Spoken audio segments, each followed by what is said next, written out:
Good morning class. चलिए, last class में कहाँ तक पहुँचे थे?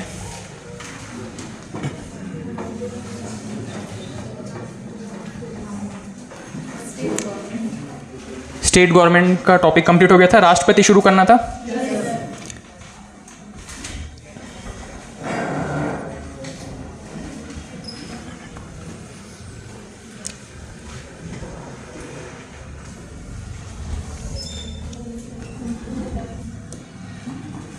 चलिए, आपने सेंट्रल गवर्नमेंट और स्टेट गवर्नमेंट का टॉपिक कंप्लीट कर लिया है, तो इसमें कुछ ऐसे चीज़ें जहाँ पे आपको डाउट हो सकती हैं उसको क्लियर करते चलेंगे।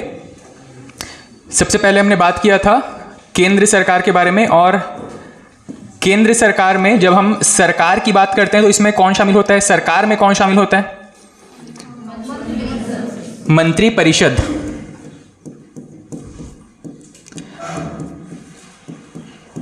मंत्री परिषद का चुनाव कौन करता है कि कौन कौन मंत्री बनेगा? मंत्री परिषद में मंत्रियों का चुनाव चयन कौन करता है? प्रधानमंत्री द्वारा चयनित। प्रधानमंत्री अपने लिए कुछ मंत्रियों का चुनाव करता है।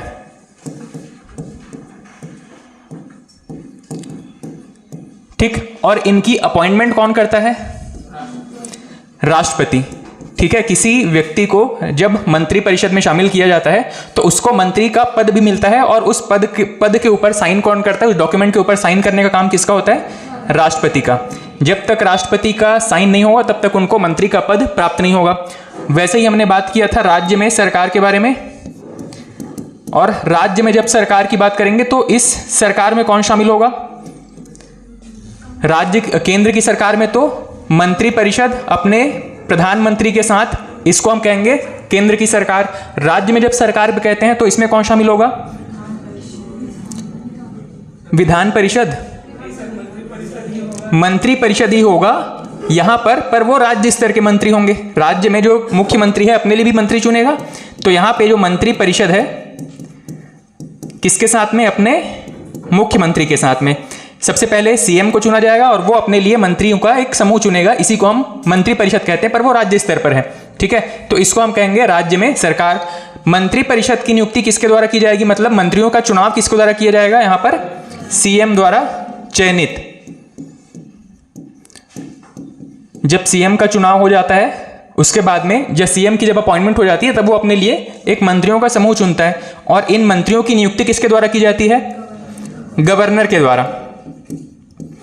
ठीक है, जहां जहां पे भी आपको केंद्र और राज्य में या उनके सरकारों के बीच तुलना करने का मौका मिले तो याद रखिएगा वहां पर जो लोकसभा है राज्यों में किसके बराबर है?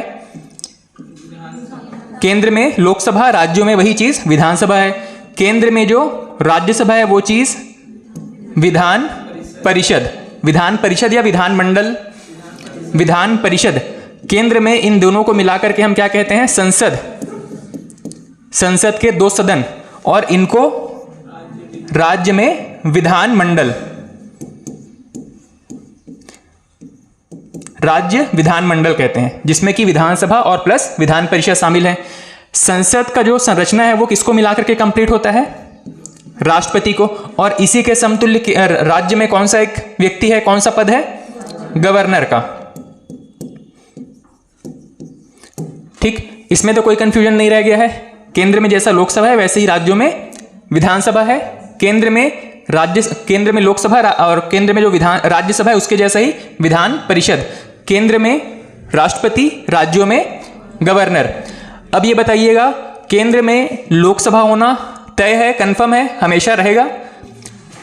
कुछ समय के लिए हो सकता है एब्सेंट हो जाए, जब इसका जो कार्यकाल है 5 साल का वो खत्म हो जाए। तो लोकसभा का कार्यकाल कितना होता है?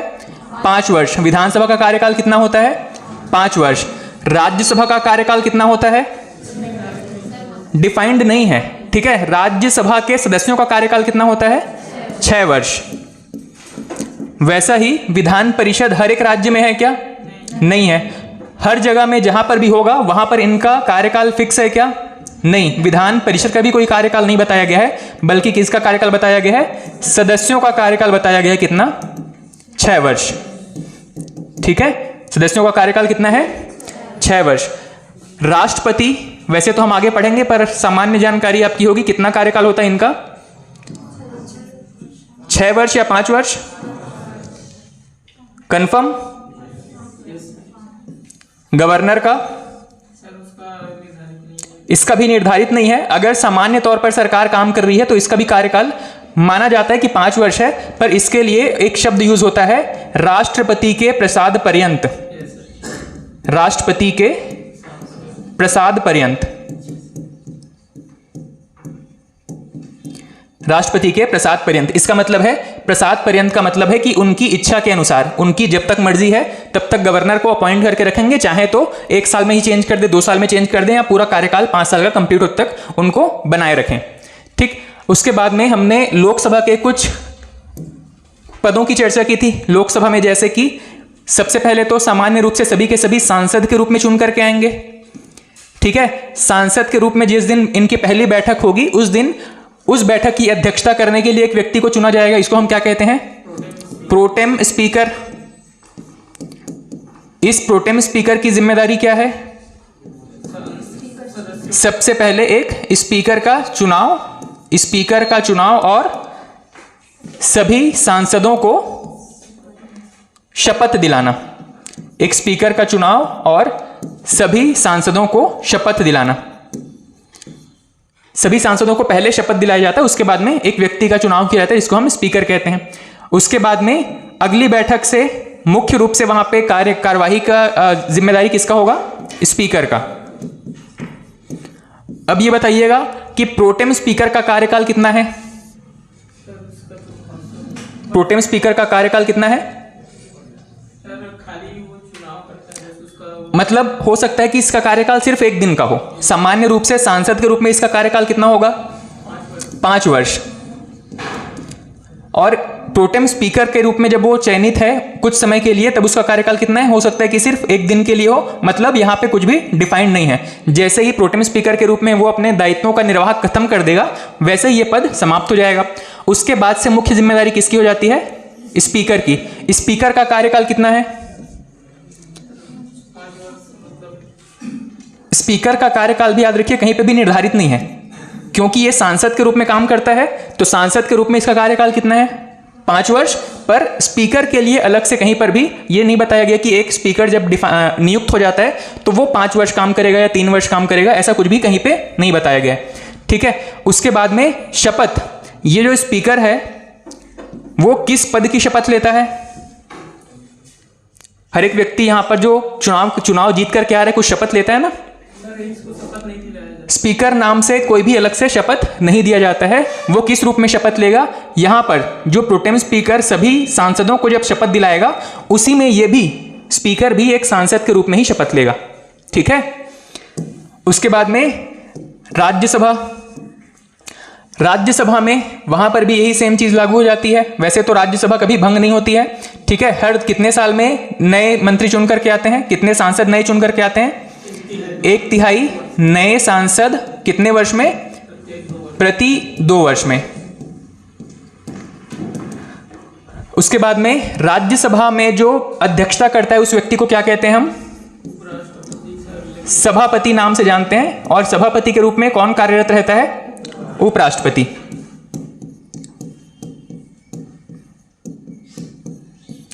ये जो व्यक्ति सभापति के रूप में काम कर रहा है, जो उपराष्ट्रपति है, ये किस पद की शपथ लेगा? उपराष्ट्रपति पद के लिए शपथ लेगा या सभापति के लिए? उपराष्ट्रपति के रूप में ये शपथ लेता है। उपराष्ट्रपति के रूप में ये शपथ लेता है। सभापति के रूप में यहाँ पे कोई विशेष अलग से शपथ नहीं है। जैसे कि यहाँ पे स्पीकर के रूप में कोई शपथ नहीं है, वैसे ही सभापति के रूप में कोई अलग से शपथ नहीं है। वैसे ही एक डिप्टी स्पीकर भी चुनते हैं यहाँ पे। डिप्टी स्पीकर, ये कोई अलग से शपथ लेता है क्या? ये भी कोई शपथ नहीं लेता। ये भी एक सामान्य सांसद के रूप में जब प्रोटेम स्पीकर सबको शपथ दिलाता है, उसी दरमियान ये स्पीकर और डिप्टी स्पीकर भी एक सामान्य सांसद के रूप में शपथ ले लिए रहते हैं। उसके बाद ये अलग पद पर हैं। स्पीकर या डिप्टी स्पीकर के लिए अलग से कोई शपथ नहीं है। वैसे ही यहां पर सभापति के लिए अलग से कोई शपथ नहीं है। उपराष्ट्रपति के रूप में शपथ लेगा। उसके बाद में उपसभापति, इसकी नियुक्ति कौन करता है? उपसभापति के रूप में सबसे पहले तो बात करें कि इसका चुनाव कहाँ से होगा। वहाँ पर जितने भी राज्यसभा के मेंबर्स हैं उसी में से, राज्यसभा सदस्यों में से, राज्यसभा सदस्यों में से इसका चुनाव किया जाएगा। उसके बाद में ये जो उपसभापति हैं ये किस पद की शपथ लेंगे,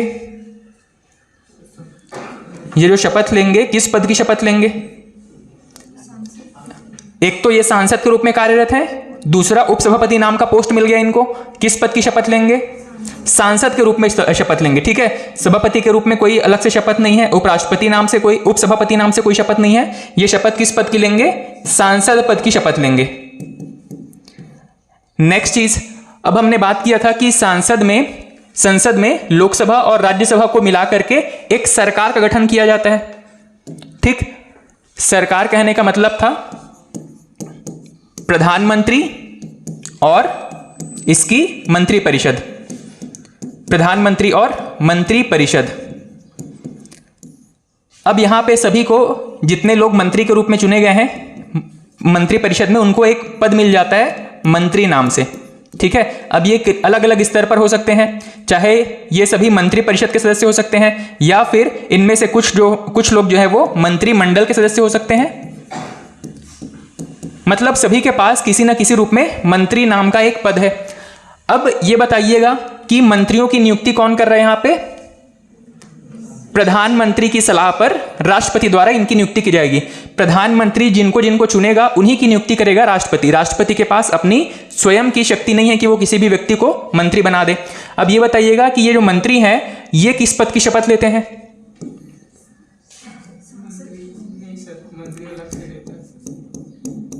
अब यहां से बताते चलेंगे कि लोकसभा में सामान्य रूप से व्यक्ति जो चुनकर आया था किस पद की शपथ लिए थे, सांसद पद की शपथ लिए थे। राज्यसभा में जो व्यक्ति चुन करके आए थे वो किस पद की शपथ लिए थे, सांसद पद की शपथ लिए थे।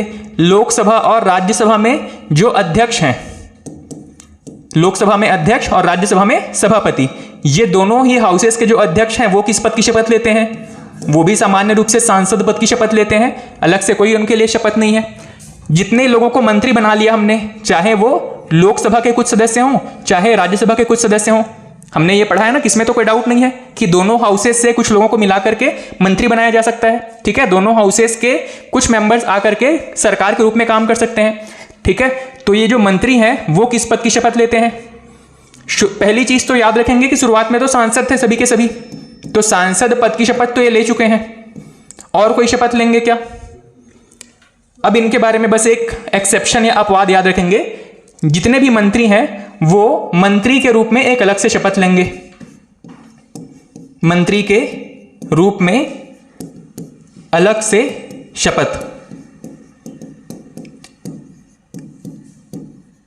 अब डाउट नहीं रहेगा, लोकसभा में सामान्य व्यक्ति चुनकर के आए थे, किस पद की शपथ लिए थे, सांसद। राज्यसभा में अध्यक्ष और सभापति उपराष्ट्रपति के रूप में शपथ लिया था। ठीक है, अध्यक्ष के रूप में भी ये कोई शपथ नहीं लेता है। अध्यक्ष के रूप में मतलब सामान्य तौर पे ये सांसद के रूप में चुन करके आए थे और उनको अध्यक्ष बना दिया गया था, तो अध्यक्ष सांसद पद की शपथ लेंगे लोकसभा में। उसके बाद में मंत्री भी पहले तो सांसद चुन करके आए थे, तो पहला उनका शपथ कौन सा है, सांसद पोस्ट के लिए, और दूसरा जब उनको मंत्री के रूप में नियुक्त किया गया है तब वो कौन सा शपथ लेंगे, मंत्री के रूप में। ठीक है, तो पूरे इस टॉपिक का एक सार एक याद रखेंगे, एक लाइन में एक फैक्ट याद रखेंगे कि जितने भी मंत्री हैं चाहे केंद्र स्तर पर चाहे राज्य स्तर पर, वो दो प्रकार की शपथ लेंगे। ठीक है, केंद्र में सांसद के रूप में प्लस मंत्री के रूप में, और राज्यों में सबसे पहले विधायक बनेंगे, मतलब वो विधायक पद की शपथ लेंगे, और उसके बाद में कुछ विधायकों को अगर मंत्री बना दिया गया है तो मंत्री पद की एक अलग शपथ लेंगे। ठीक है, केंद्र में सांसद और मंत्री के रूप में शपथ लेंगे और राज्यों में विधायक और मंत्री के रूप में अलग से शपथ लेंगे। ठीक है, मतलब जितने भी मंत्री हैं वो कितने शपथ लेते हैं, दो शपथ लेते हैं। एक सामान्य रूप से जिस पद पर चुन करके आए थे, चाहे सांसद या विधायक के रूप में, और दूसरा जब वो सरकार के रूप में काम करते हैं, केंद्र में अगर काम कर रहे हैं तो मंत्री के रूप में, और राज्य में अगर काम कर रहे हैं तो भी मंत्री के रूप में एक अलग से शपथ लेंगे। ठीक, लोकसभा स्पीकर को बीच में हटाया जाता है। हाँ, लोकसभा स्पीकर के खिलाफ भी जैसा राष्ट्रपति को हटाते हैं वैसा ही एक रिजोल्यूशन ला करके हटा सकते हैं, जिसको महाभियोग कहते हैं, आगे देखेंगे।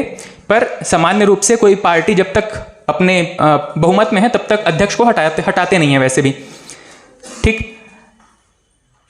चलिए नेक्स्ट हेडिंग डाल सकते हैं आप राष्ट्रपति, अगर आप नोट्स बना रहे हैं तो, अदरवाइज यहाँ पे देखते चलेंगे। सबसे पहले अगर राष्ट्रपति की बात करें तो राष्ट्रपति नाम का जो पद है वो देश का सबसे बड़ा राजनीतिक पद है, ठीक है। फिर से अगर हम एक हायरार्की में देखें तो देश का सबसे बड़ा राजनीतिक पद कौन सा है? राष्ट्रपति नाम से। इसके नीचे सबसे, इसके जस्ट नीचे कौन सा पद आ सकता है आपका? हाँ, राजनीतिक रूप से अगर देखा जाए तो उपराष्ट्रपति, और उसके नीचे प्रधानमंत्री, और इसके नीचे बाकी के सभी सांसद, ठीक है। तो राष्ट्रपति हो गया, उपराष्ट्रपति हो गया, और उसके नीचे प्रधानमंत्री और सांसद हो गए। ये जो राष्ट्रपति का पद है या ये कॉन्सेप्ट है वो किस देश से लिया था हमने? यूके या ब्रिटेन के संविधान से हमने लिया है, ब्रिटेन के ट्रेडिशन से हमने इसको अडॉप्ट किया है। लेकिन ब्रिटेन में राष्ट्रपति नाम का कोई पद है क्या? नहीं। वहां पे जो सर्वोच्च पद है वो किस रूप में है? राजा और रानी के रूप में, किंग या क्वीन के रूप में, ठीक है, किंग या क्वीन के रूप में है। अब ये इसको याद रखेंगे, मैंने आपसे एक शब्द डिस्कस किया था क्लास के शुरुआतों में ही, लोकतंत्र, राजतंत्र और गणतंत्र। लोकतंत्र, राजतंत्र और गणतंत्र। लोकतंत्र क्या होता है? जहां पर आम जनता का शासन में प्रत्यक्ष भागीदारी होता है, इसको हम कहते हैं लोकतंत्र। राजतंत्र क्या है? जहां पर राजा ही सर्वे सर्वा होता है, इसको हम कहते हैं राजतंत्र। और तीसरा है गणतंत्र। शासन प्रमुख चुनाव जीत करके आएगा या वंशानुगत रूप से आएगा, इसके हिसाब से अगर वो व्यक्ति वंशानुगत रूप से आ रहा है, ऐसे ट्रेडिशन को हम कहते हैं राजतंत्र, और आम पब्लिक चुनाव जीत करके अगर आ रहा है तो हम कहते हैं इसको गणतंत्र। तो भारत में राजतंत्र है या गणतंत्र है? गणतंत्र है। ब्रिटेन में राजतंत्र है, ठीक है। सिंबॉलिक रूप से वहां पर लोकतंत्र है, पर वहां पे आप कह सकते हो कि लोकतंत्र और राजतंत्र का मिला जुला सा रूप है। एक सिंबॉलिक हेड के रूप में किंग या क्वीन अभी भी काम करते हैं, और बाकी के जो एमपी एमएलए हैं वो वहां पर चुनाव जीत करके आते हैं। तो भारत में राष्ट्रपति का पद ब्रिटेन के राजा या रानी के समकक्ष है, और अमेरिका के राष्ट्रपति के बराबर नहीं है। ये अमेरिका का राष्ट्रपति डायरेक्ट इलेक्शन के थ्रू चुन करके आता है, जबकि भारत का राष्ट्रपति अप्रत्यक्ष चुनाव, इनडायरेक्ट इलेक्शन के थ्रू चुन करके आता है, ठीक है। उसके बाद में जो हमारे काम का चीज है वो यहां से है, बाकी की चीजें मैंने आपसे डिस्कस कर लिया है। याद रखिएगा कि भारत में हमने जो भारतीय संविधान में हमने जब चर्चा करना शुरू किया था तो आर्टिकल 51A तक हमने कंप्लीट किया था। आर्टिकल 51A में क्या है? मौलिक कर्तव्य की चर्चा किया था हमने। आर्टिकल 51 के बाद में आर्टिकल 52, ये जो है यहां पे बताया गया है कि भारत का एक राष्ट्रपति होगा। भारत का एक राष्ट्रपति होगा। ये जो आर्टिकल 52 है ये संविधान का सबसे छोटा अनुच्छेद है। इसमें सिर्फ इतना बताया गया है कि भारत का राष्ट्रपति होगा, ठीक है। इसके बारे में एक प्रश्न पूछा जाता है कि भारतीय संविधान का सबसे छोटा अनुच्छेद कौन सा है? तो 52वां अनुच्छेद, जिसमें कि बताया गया है कि भारत का एक राष्ट्रपति होगा। इसके अलावा हम वैसे आगे पढ़ेंगे कि भारत में कौन कौन से संविधान संशोधन हुए हैं, लेकिन यहां पर एक चीज पूछा जाता है इसी के कंपैरिजन में। यहां पर पूछा गया है कि सबसे छोटा अनुच्छेद कौन सा है? आपका 52वां अनुच्छेद। और पूछा जाता है कि भारत में जो संविधान संशोधन हुए हैं उसमें सबसे बड़ा संविधान संशोधन कौन सा है? 42वां संविधान संशोधन। ये सबसे बड़ा संविधान संशोधन है, ठीक है। इसको अपने आप में क्या कहा जाता है? मिनी कॉन्स्टिट्यूशन कहा जाता है। मिनी कॉन्स्टिट्यूशन, छोटा संविधान कहा जाता है 42वां संविधान संशोधन को, ठीक है। तो 52वां अनुच्छेद आपका राष्ट्रपति के बारे में है, ये सबसे छोटा अनुच्छेद है। आर्टिकल 53 में क्या बताया गया है कि पूरी की पूरी कार्यपालिका शक्ति किसमें निहित होगी? राष्ट्रपति में। अब वापस से यहां पर अगर कार्यपालिका का जिक्र हुआ है तो मुझे ये बताइएगा कि भारत में जो शासन के 3 अंग हम जो पढ़ते हैं उसमें कौन कौन से हैं? एक तो है विधायिका, सेकंड था कार्यपालिका, और तीसरा न्यायपालिका। विधायिका का मतलब क्या है यहां पे? कानून बनाने वाली संस्था कार्यपालिका, कानून को लागू करने वाली, कानून के अनुसार शासन चलाने वाली संस्था, और न्यायपालिका कानून का उल्लंघन होने पर दंड देने वाली संस्था। विधायिका की बात जब हम करते हैं तो इसमें क्या शामिल हो जाता है आपका, पूरा का पूरा जो संसद है वो किस में शामिल हो जाता है आपका, विधायिका के अंदर। और संसद में हमने क्या पढ़ा था, संसद के 3 अंग कौन कौन से थे, लोकसभा, राज्यसभा और राष्ट्रपति। जब हम बात करते हैं कार्यपालिका की तो कार्य करने की जिम्मेदारी किसकी है, यहां पे सरकार की, ठीक है, सरकार की जिम्मेदारी होती है कार्य को संचालित करने की।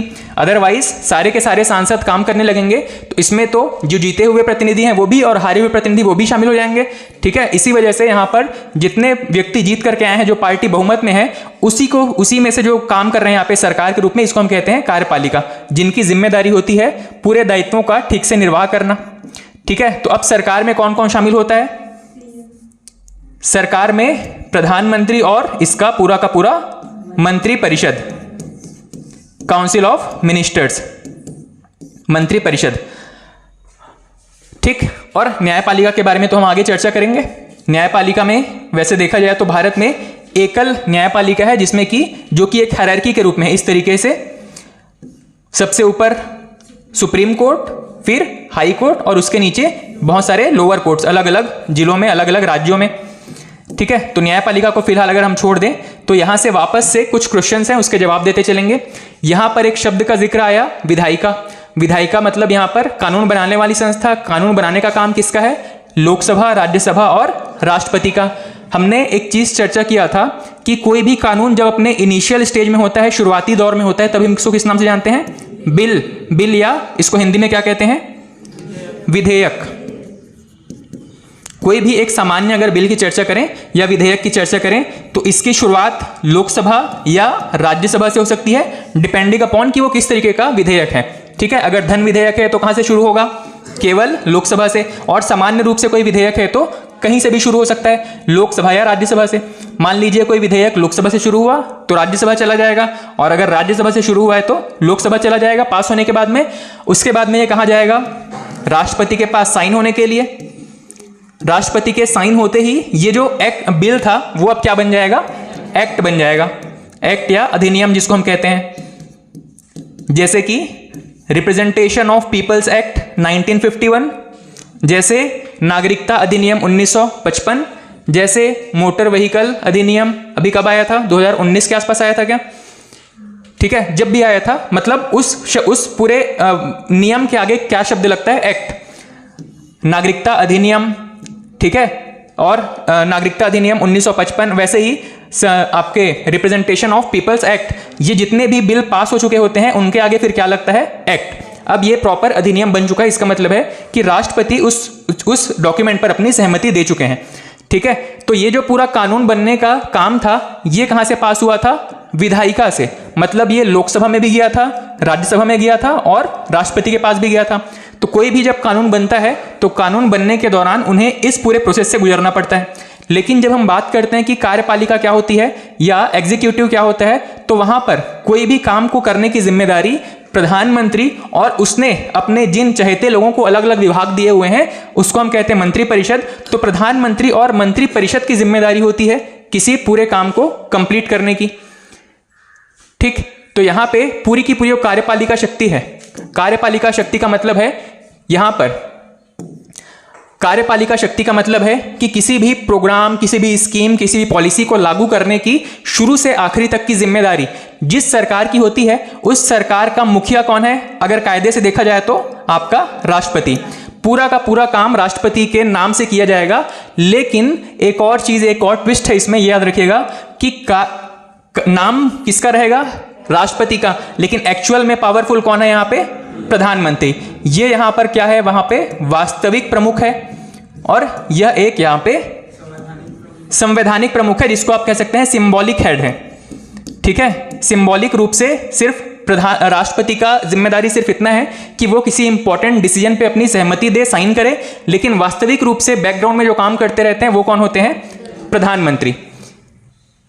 अब यहीं पर जो एक स्टेटमेंट लिखा हुआ है कि समस्त कार्यपालिका शक्ति राष्ट्रपति में निहित होती है। इसका सिंपल सा मतलब यह है कि राष्ट्रपति जो है वो सिंबॉलिक हेड होंगे किसी भी देश में, ठीक है। मतलब भारत की कंडीशन में अगर बात करें तो राष्ट्रपति यहां पर सिंबॉलिक हेड है, उन्हीं के नाम से सारे के सारे काम किए जाएंगे। अब बात करें कि भारत में राष्ट्रपति बनने के लिए क्या क्या योग्यताएं होनी चाहिए, तो सबसे पहला जो हर जगह इंपॉर्टेंट है नागरिकता। लेकिन नागरिकता के बारे में कहीं पर भी इसमें कुछ अलग से डिस्क्रिप्शन नहीं मिलता है, लेकिन जब राष्ट्रपति के बारे में नागरिकता तय की गई है तो यह बताया गया है कि जन्म से नागरिक होना जरूरी नहीं है। अब यहीं पर एक और चीज, एक और कंफ्यूजन है, उसको दूर बताएंगे आप। जैसे कि मान लो कोई यूएसए का व्यक्ति है, ये भारत में एक लंबे समय से रह रहा है, 14-15 साल से रह रहा है। अब ये भारत का नागरिकता ग्रहण कर चुका है, अब ये इंडियन हो गया, इसकी नागरिकता इंडियन हो गई है। क्या ये व्यक्ति भारत में राष्ट्रपति का चुनाव लड़ सकता है? अब ये व्यक्ति यहां पर राष्ट्रपति का चुनाव लड़ सकता है, क्योंकि यहां पर एक कंडीशन बता दिया गया है कि कोई व्यक्ति जन्म से नागरिक हो जरूरी नहीं है राष्ट्रपति बनने के लिए, ठीक है। कोई व्यक्ति एनआरआई है, वो क्या यहां पे राष्ट्रपति का चुनाव लड़ सकता है? एनआरआई।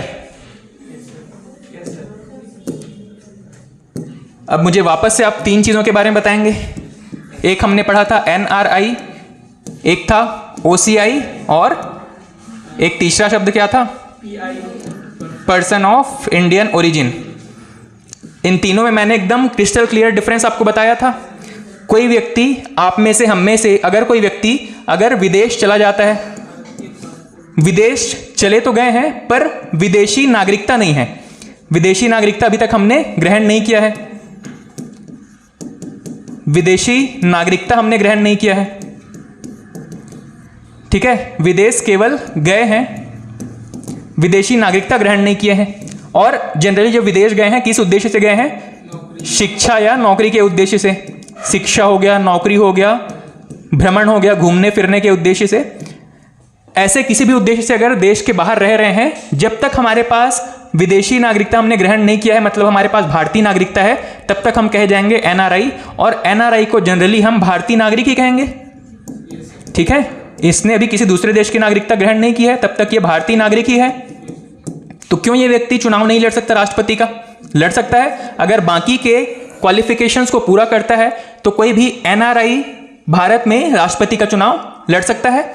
सेकंड कंडीशन था OCI, overseas citizen of India, समुद्र पारिक भारतीय।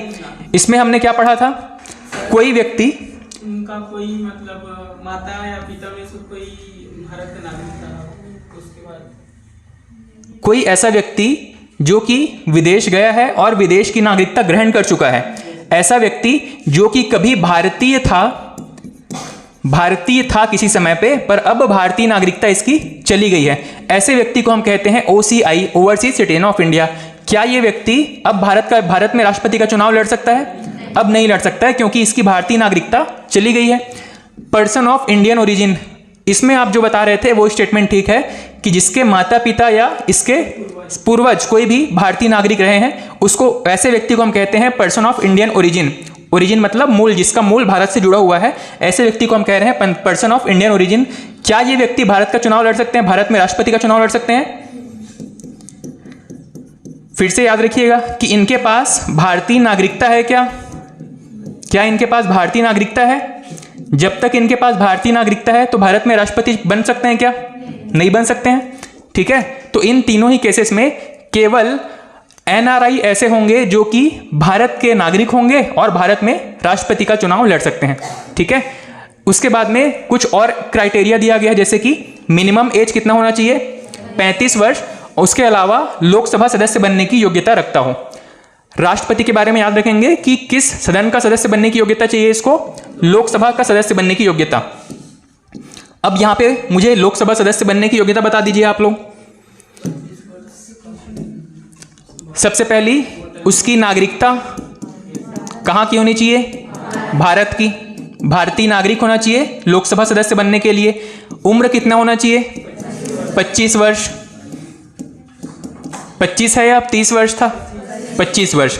इसके अलावा पागल, दिवालिया इस तरीके से न हो, ऐसे बहुत सारे कुछ कंडीशन दिए गए थे। तो मुख्य रूप से यही दो कंडीशंस हैं, एक है भारतीय नागरिक और उम्र 25 वर्ष होनी चाहिए। नागरिकता के बारे में तो राष्ट्रपति का यहाँ भी तय कर दिया गया है, लेकिन क्या केवल 25 वर्ष होने से वो राष्ट्रपति बन सकता है क्या? नहीं बन सकता। क्यों? क्योंकि राष्ट्रपति बनने के लिए एक और क्राइटेरिया रख दिया गया है 35 वर्ष का। तो यहाँ पर तीनों क्राइटेरिया इंपॉर्टेंट है। भारत की नागरिक होना चाहिए, लेकिन जन्म से हो जरूरी नहीं है। दूसरी चीज 35 वर्ष की आयु पूरी कर चुका हो। तीसरी चीज लोकसभा सदस्य बनने की योग्यता रखता हो। ठीक है, तो ये तीनों अगर क्राइटेरिया पूरी करता है तो कोई व्यक्ति राष्ट्रपति के चुनाव लड़ सकता है। ठीक, अब राष्ट्रपति का चुनाव राष्ट्रपति के रूप में काम करने के लिए उसके पास कुछ शर्तें भी हैं। कौन कौन सी कंडीशन है जहां पे वह राष्ट्रपति के रूप में काम नहीं कर सकता?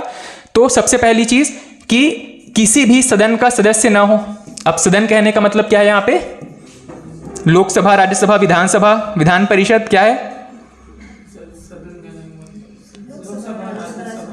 किसी भी सदन का सदस्य ना हो, इसका मतलब है कि लोकसभा, राज्यसभा या विधानसभा, विधान परिषद कहीं से भी सदस्य ना हो। ठीक है, किसी भी जगह पर सदस्य ना हो, यह पहली क्राइटेरिया है किसी भी व्यक्ति को राष्ट्रपति के रूप में काम करने का। अगर ये कहीं और पोस्टेड है, किसी और पोस्ट में अपॉइंटेड है, ऐसी कंडीशन में राष्ट्रपति बनने से पहले उसको क्या करना पड़ेगा? उसे अपने पहले पद से रिजाइन करना पड़ेगा, या फिर अगर वो रिजाइन नहीं भी करता है तो बाय डिफॉल्ट उसकी सदस्यता उस हाउस से समाप्त हो जाएगी। ठीक है, उसके बाद में वह लाभ के पद पर ना हो, यह भी हमने डिस्कस किया था। लाभ का पद का मतलब क्या होता है? कोई भी व्यक्ति लाभ के पद पर कब कहा जाएगा? Office of profit. हाँ, वैसे इसमें आप बिल्कुल अगर सिंपल सा एक आम आदमी की बोलचाल की भाषा में अगर आप इसको याद रखना चाहें तो कोई भी ऐसा व्यक्ति जो सरकारी वेतन लेता हो, कोई भी ऐसा व्यक्ति जो सरकारी वेतन लेता हो, इसको हम कहेंगे लाभ का पद। ठीक है, इसके अलावा इसमें और भी चीजें हो सकती हैं, जैसे कि इसके निर्णय निर्माण में भागीदारी है क्या? सरकारी उस ऑफिस में निर्णय निर्माण में कितना हस्तक्षेप है, यह भी डिपेंड करता है। इसके अलावा कोई ऐसा व्यक्ति जो कि हो सकता है कि सरकारी वेतन ना ले रहा हो। कई लोग ऐसा होते हैं ना कि बड़े पोस्ट पर है लेकिन अपना वेतन क्या करते हैं कि सस्पेंड कर देते हैं कि मैं इस पोस्ट पर अपने स्वविवेक से काम कर रहा हूं, मुझे यहाँ पे वेतन नहीं चाहिए। तो कोई व्यक्ति, एक बड़ा लूप होल मिल सकता है यहाँ पे, जैसे कि कोई व्यक्ति है जो कि मान लीजिए प्रोफेसर के रूप में काम कर रहा है और ये क्या बोलेगा कि मैं अपना वेतन नहीं लूंगा, मैं स्वेच्छा से बच्चों को यहाँ पे पढ़ाने का काम करूंगा, इसका डेजिग्नेशन या पद रहेगा सरकारी प्रोफेसर के रूप में और ये वेतन नहीं ले रहा है। ऐसी कंडीशन में ये ऑफिस ऑफ प्रॉफिट में माना जाएगा कि नहीं माना जाएगा? माना जाएगा। ठीक है, कहीं भी सरकारी ऑफिस में अगर ये पोस्टेड है उसको हम ऑफिस ऑफ प्रॉफिट के अंदर रखते हैं, लाभ का पद मानते हैं। ठीक है, राष्ट्रपति के बारे में एक और कंडीशन क्या है? लाभ के पद पर न हो। अब यहां से जो क्वेश्चन बनने की शुरुआत होती है, ये दो चीजें याद रखेंगे कि किसी राष्ट्रपति जैसे कि विधानसभा में मतलब कोई विधायक है, हाँ, चुनाव, तो उसको खाली फॉर्म जैसे अप्लाई करने के लिए चुनाव में लड़ रहा है, तो पहले ही पद त्यागना पड़ेगा? नहीं, जीतने के बाद त्यागना पड़ता है। यहीं पे हमने डिस्कस किया था, कोई भी व्यक्ति सरकारी वेतन लेता हो, लेकिन हमने यहां पे एक और अपवाद के रूप में डिस्कस किया था, अपवाद डिस्कस किया था हमने। कोई भी व्यक्ति या कोई भी पद लाभ का पद कहा जाएगा। अपवाद स्वरूप क्या है? यहां पे कोई भी राजनीतिक पद जब है उसको यहां पे एक्सेप्शन मिला हुआ है। कोई भी राजनीतिक पद जो है वो लाभ के पद के अंदर नहीं आता है। इसका मतलब यह है कि कोई विधायक मान लीजिए चुनाव लड़ना चाहता है तो इसको पहले चुनाव लड़ने की अनुमति मिल जाएगी। मान लीजिए अगर ये चुनाव जीत जाता है तब सेकंड कंडीशन क्या होगा कि इसको अपना विधायक का पद यहां पर छोड़ना पड़ेगा। ठीक है, अब यहां से इसको त्यागपत्र देना पड़ेगा अगर ये जीत जाता है तब, और अगर ये हार जाता है तो अपने विधायक के पद पर बना रहेगा। वैसे ही अगर ये लोकसभा का सदस्य है या राज्यसभा का सदस्य है, किसी भी केस में अगर ये राजनीतिक पद से संबंधित है, मान लीजिए आपके वार्ड पार्षद ही हैं, ये भी अगर राष्ट्रपति का चुनाव लड़ना चाहते हैं लड़ सकते हैं, लेकिन राष्ट्रपति बनने के बाद इनको पार्षद का पद छोड़ना पड़ेगा। अगर हार जाते हैं तो पार्षद के रूप में बने रहेंगे। ओपी चौधरी था जो पहले ही मतलब विधायक, वो स्वेच्छा से दिए थे, वो राजनीति में आने के लिए दिए थे। ठीक है, अच्छा, दूसरी चीज मैंने कहा था कि वो सरकारी वेतन ले रहे हैं, लेकिन वो राजनीतिक पद था क्या उनका? कलेक्टर के रूप में जब काम कर रहे थे तो राजनीतिक पद था क्या? नहीं था, इसीलिए उनको पहले रेजिग्नेशन देना पड़ा था। कोई भी ऐसा पद जो कि राजनीति के क्षेत्र से दायरे से बाहर है, ऐसे हर एक कंडीशन में पहले रेजिग्नेशन, उसके बाद चुनाव में पार्टिसिपेशन। पहले रेजिग्नेशन फिर पार्टिसिपेशन। कोई भी राजनीतिक पद है तो पहले पार्टिसिपेशन फिर रेजिग्नेशन। सर तो वो मतलब स्वेच्छा से तो नहीं कहा जा सकता ना, कहीं नहीं, स्वेच्छा से नहीं, उसको चुनाव लड़ने के लिए मजबूरी थी। ओपी चौधरी के केस में या उनके केस में अगर वो कहीं के कलेक्टर थे, इनका मतलब है कि वो सरकारी वेतन ले रहे थे, सरकारी निर्णय निर्माण में उसकी भागीदारी थी, इसीलिए उनका पद लाभ का पद कहा गया और लाभ के पद में रहते हुए वो कोई चुनाव नहीं लड़ सकते थे। ठीक है, चलिए उसके बाद में नेक्स्ट चीज है, यहाँ पे नेक्स्ट पॉइंट है 50 प्रस्तावक और 50 अनुमोदक होने चाहिए राष्ट्रपति का चुनाव लड़ने के लिए। चुनाव लड़ने के लिए कुछ शर्तें हैं, उसमें से एक कंडीशन ये भी है कि किसी व्यक्ति को 50 प्रस्तावक और 50 अनुमोदक रखने पड़ेंगे। इसका मतलब ये है कि कोई व्यक्ति जब चुनाव के लिए अपना नॉमिनेशन फाइल करने जाएगा कि मैं ये चुनाव लड़ना चाहता हूं, तो उसके साथ में कम से कम 50 सांसद और होने चाहिए। यहां पर 50 प्रस्तावक का मतलब है 50 सांसद होने चाहिए उसके साथ में, और 50 ऐसे सांसद भी होने चाहिए जो उसके नाम का समर्थन करते हैं। ठीक है, ये 50 सांसद कौन होंगे? जो उसका नाम प्रपोज करेंगे, प्रपोजल में सामने रखेंगे या प्रस्तावित करेंगे कि हम इस व्यक्ति को अपना राष्ट्रपति चुनाव के लिए उम्मीदवार घोषित करते हैं। तो इस रूप में कम से कम 50 व्यक्तियों का साइन चाहिए होता है एक डॉक्यूमेंट के ऊपर। ठीक है, यहां पर जो डॉक्यूमेंट लिखा होगा जहां पर राष्ट्रपति के लिए चुनाव में लड़ने की योग्यताएं बताई गई होंगी और यह बताया गया होगा कि मैं फला फला व्यक्ति इस तारीख से इस तारीख को चुनाव में पार्टिसिपेट करना चाहता हूं, मेरी संपत्ति इतनी इतनी है और मैं वर्तमान में इस पद पर कार्यरत हूं। ठीक है, वो अपना डिक्लेरेशन फॉर्म कंप्लीट करने के बाद क्या करेगा, यहां पर 50 व्यक्तियों के साइन के लिए कॉलम दिया गया होगा। ये 50 व्यक्ति कौन होंगे? जो उसका नाम प्रपोज करेंगे, सामने रखेंगे कि हम इस व्यक्ति को अपना उम्मीदवार बनाना चाहते हैं। ठीक है, और ये सभी व्यक्ति 50 कौन होने चाहिए? संसद के सदस्य होने चाहिए, सभी के सभी सांसद होने चाहिए। उसके अलावा यहाँ पे 50 व्यक्तियों के लिए एक और कॉलम दिया गया होगा जिसमें कि इस 50 से अलग, ऐसा नहीं है कि यही 50 आकर यहाँ पर भी साइन कर देंगे। ठीक है, टोटल इसको कम से कम 100 सांसद जुटाने पड़ेंगे चुनाव में खड़े होने के लिए। ठीक है, 50 प्रस्तावक के रूप में और 50 अनुमोदक के रूप में। ठीक है, तो कितने प्रस्तावक अनुमोदक चाहिए? 50 प्रस्तावक और 50 अनुमोदक जो उसका नाम का समर्थन करते हो। नेक्स्ट चीज है यहाँ पे जमानत राशि। किसी भी चुनाव में लड़ने के लिए, चाहे आप पंच सरपंच से लेकर के किसी भी बड़े से बड़े पोस्ट का कोई भी राजनीतिक पद है, वहां पर चुनाव जब लड़ने जाते हैं तो वहां पे कुछ डिपॉजिट मनी रखना पड़ता है जिसको हम जमानत राशि कहते हैं। राष्ट्रपति के रूप में कितनी है यहाँ पे? 15,000 रुपए की जमानत राशि। ये आरबीआई के पास जमा किया जाता है, किसी बैंक में जमा नहीं होता है, ये आरबीआई के पास जमा किया जाता है 15,000 रुपए। और सपोज कोई राष्ट्रपति जो है वो हार जाता है, लेकिन हारा भी हारने के बावजूद हो सकता है कि कुछ वोट तो प्राप्त किया होगा। अगर इसको मिनिमम 1/6 वोट प्राप्त हो जाते हैं, ऐसी कंडीशन में उसकी जमानत राशि वापस मिल जाएगी। अगर किसी व्यक्ति को 1/6 टोटल जो वोट पड़े हैं उसका 1/6 वोट भी अगर प्राप्त नहीं होता है, ऐसी कंडीशन में उसकी जो जमानत राशि है वो जब्त हो जाती है। ठीक है, नेक्स्ट,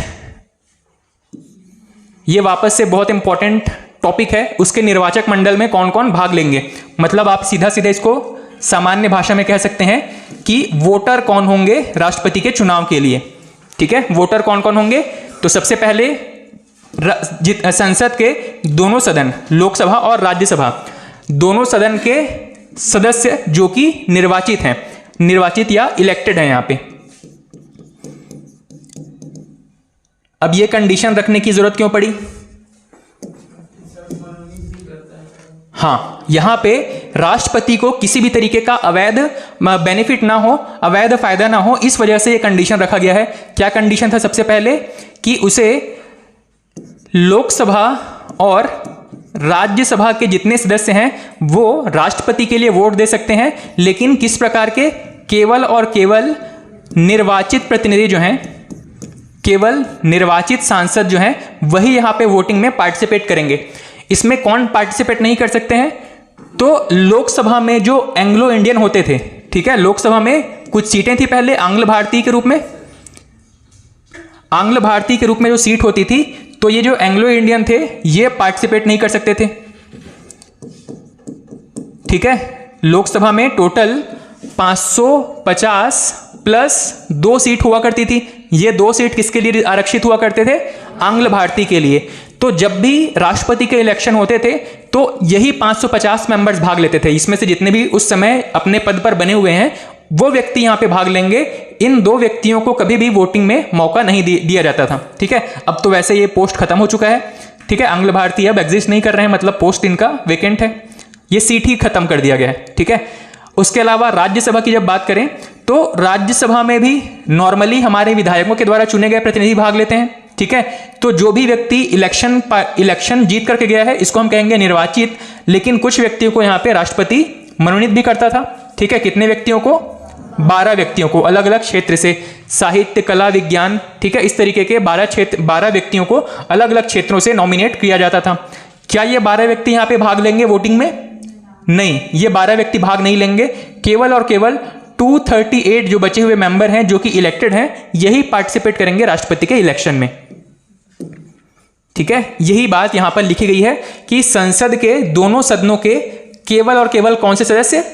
निर्वाचित सदस्य, जिनका इलेक्शन हुआ है, जो चुनाव जीत करके आए हैं, ऐसे निर्वाचित सदस्य ही भाग लेंगे। दूसरी चीज, दूसरे कौन भाग ले सकते हैं? राज्यों से या यूनियन टेरिटरी से।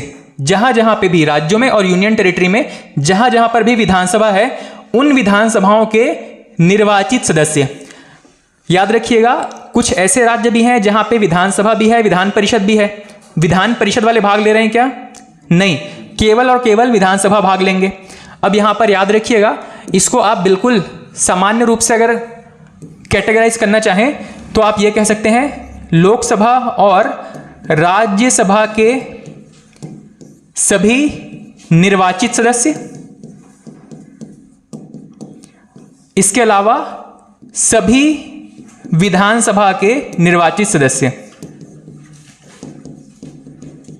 सभी विधानसभा के निर्वाचित सदस्य। ठीक है, अब विधानसभा आप देख लो कहां कहां पे है। कुछ विधानसभा राज्यों में है। ठीक है, जितने राज्य हैं वहां पर विधानसभा तो कंपलसरी है। मान लो अगर एट प्रेजेंट भारत में 28 राज्य हैं तो कंफर्म है कि 28 के 28 विधानसभा भी होंगे। कुछ राज्य ऐसे भी हैं जहां पे विधान परिषद भी होते हैं। विधान परिषद को तो यहाँ पे शामिल करना ही नहीं है, विधानसभा ही लिखा हुआ है यहाँ पे। लेकिन कुछ ऐसे यूनियन टेरिटरी भी जहाँ पे विधानसभा है। कौन कौन से यूटी है? एक तो आपका दिल्ली हो गया, एक है आपका पुडुचेरी हो गया, और तीसरा कौन सा आपका अभी वर्तमान में जम्मू कश्मीर है, जहां पर जम्मू कश्मीर है जहां पर विधानसभा है। ठीक है, तो यूनियन टेरिटरी में दिल्ली, पुडुचेरी और जम्मू कश्मीर। क्या लद्दाख भी शामिल है क्या इसमें? नहीं, लद्दाख को अभी कोई भी विधानसभा की सीटें नहीं प्राप्त है। ठीक, तो जितने राज्य वर्तमान में जहां पर विधानसभा है, इसके अलावा जितने भी यूनियन टेरिटरी है जहां पे विधानसभा है, उन सभी के इलेक्टेड या नॉमिनेटेड या दोनों, केवल इलेक्टेड, केवल निर्वाचित सदस्य यहां पे भाग लेंगे। ठीक है, राज्यों में भी आपको पता है कुछ सीट होती थी आंग्ल भारतीय के लिए। ठीक है, उन सीटों को छोड़ करके जितने भी केवल निर्वाचित सदस्य हैं वो यहां पे भाग लेंगे। तो ये दोनों कंडीशन क्लियर है। राष्ट्रपति के निर्वाचक गण या निर्वाचक मंडल या वोटर में कौन शामिल होंगे? सबसे पहला, संसद के दोनों सदनों के निर्वाचित सदस्य। दूसरा, सभी विधानसभाओं के निर्वाचित सदस्य। ठीक है, इसको अलग अलग याद नहीं रखेंगे तो भी ये कह सकते हैं कि सभी विधानसभाओं के निर्वाचित सदस्य। ठीक, उसके बाद में राष्ट्रपति का निर्वाचन। राष्ट्रपति के निर्वाचन के लिए कुछ कंडीशंस हैं जिसको हम राष्ट्रपति के निर्वाचन के सिद्धांत कहते हैं। जैसे कि सभी राज्यों में समरूपता होनी चाहिए। इसका मतलब है कि जनसंख्या के अनुपात में वहां पर प्रतिनिधित्व बराबर होना चाहिए। ठीक है, जनसंख्या के अनुपात में प्रतिनिधि बराबर होने चाहिए। इसका सिंपल सा मतलब यह है कि बड़े राज्यों में ज्यादा प्रतिनिधि और छोटे राज्यों में कम प्रतिनिधि जनसंख्या के अनुपात में बराबर होने चाहिए। दूसरा है संघ और राज्यों में समरूपता। इसका मतलब है कि अगर कहीं पर मान लो कोई ऐसा है जहां पे आपके विधानसभा क्षेत्र हैं और कहीं पे आपके लोकसभा क्षेत्र हैं, तो लोकसभा में जितने विधायक लोकसभा में जितने सांसद चुन करके आएंगे और राज्यों में जितने विधायक चुन करके आएंगे, इन सभी की गिनती में भी समरूपता होनी चाहिए। यहां पर यह बताया गया है कि लोकसभा हो या आपका विधानसभा हो, दोनों ही कंडीशन में यहां पे जनसंख्या के अनुपात में प्रतिनिधियों की संख्या अनुपात में होनी चाहिए, मतलब बराबर होनी चाहिए लगभग। जहां पर ज्यादा लोकसभा सीट है वहां पर ज्यादा प्रतिनिधि होंगे, जहां पर कम विधानसभा या लोकसभा सीट है वहां पर कम प्रतिनिधि होंगे। यही चीज बताया गया है। दूसरा है अनुपातिक, नेक्स्ट है यहाँ पे अनुपातिक प्रतिनिधित्व प्रणाली।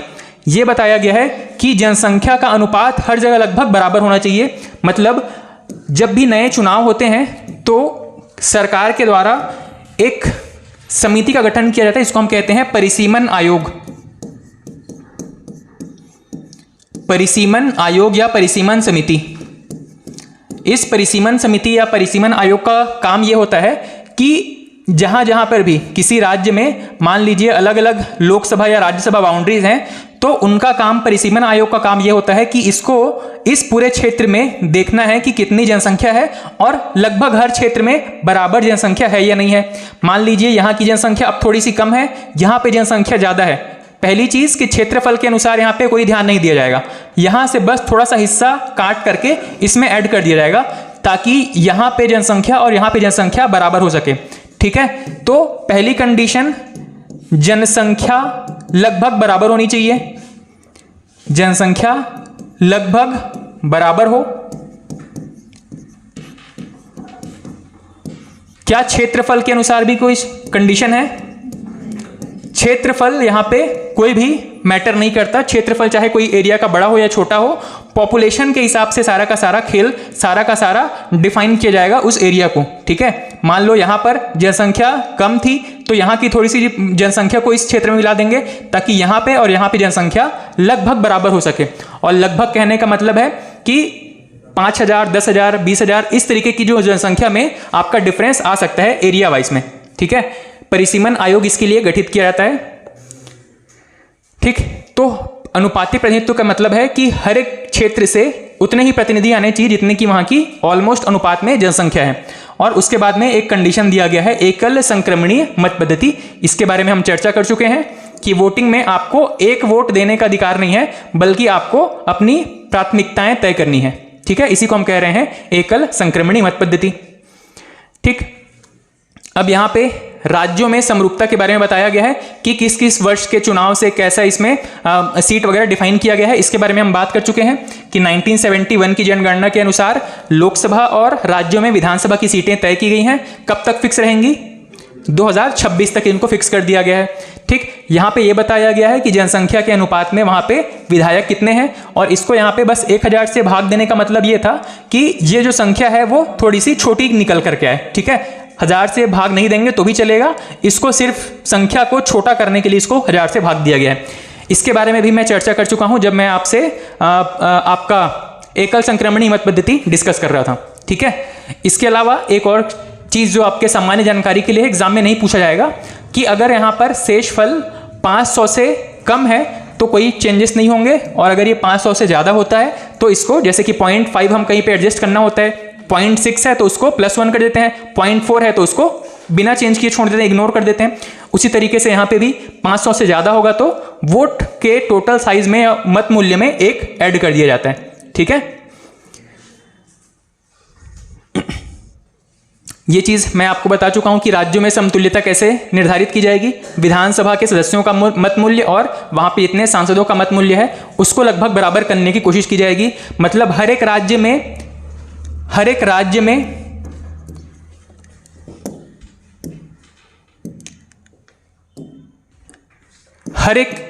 में जितने भी 28 राज्य हैं, इसमें जितने भी विधायक हैं, इन सभी का मत मूल्य लगभग बराबर होनी चाहिए।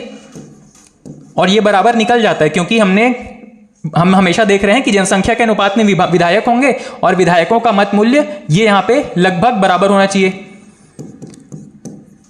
लगभग बराबर होगा। वैसे ही जितने भी लोकसभा के एमपी हैं, लोकसभा या राज्यसभा के जो एमपी हैं, इनका मत मूल्य भी बराबर होना चाहिए। देश में जितने भी लोकसभा की सीटें हैं, जितने भी लोकसभा सदस्य हैं, इन सभी का मत मूल्य लगभग बराबर होना चाहिए।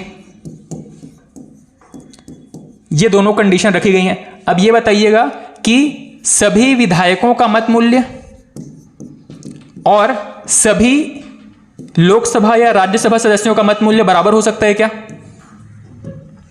बस इसमें यही चीज समझने लायक है कि जितने लोकसभा या राज्यसभा के सांसद हैं, जितने सांसद हैं और जितने विधायक हैं, इनका मत मूल्य बराबर हो सकता है क्या? ये बराबर नहीं होगा। देश में जितने विधायक हैं इनका मत मूल्य बराबर होगा क्या? जितने भी विधायक हैं देश में उनका मत मूल्य बराबर होगा। देश में जितने भी सांसद हैं इनका मत मूल्य बराबर होगा, पर विधायकों और सांसदों का मत मूल्य बराबर नहीं होगा।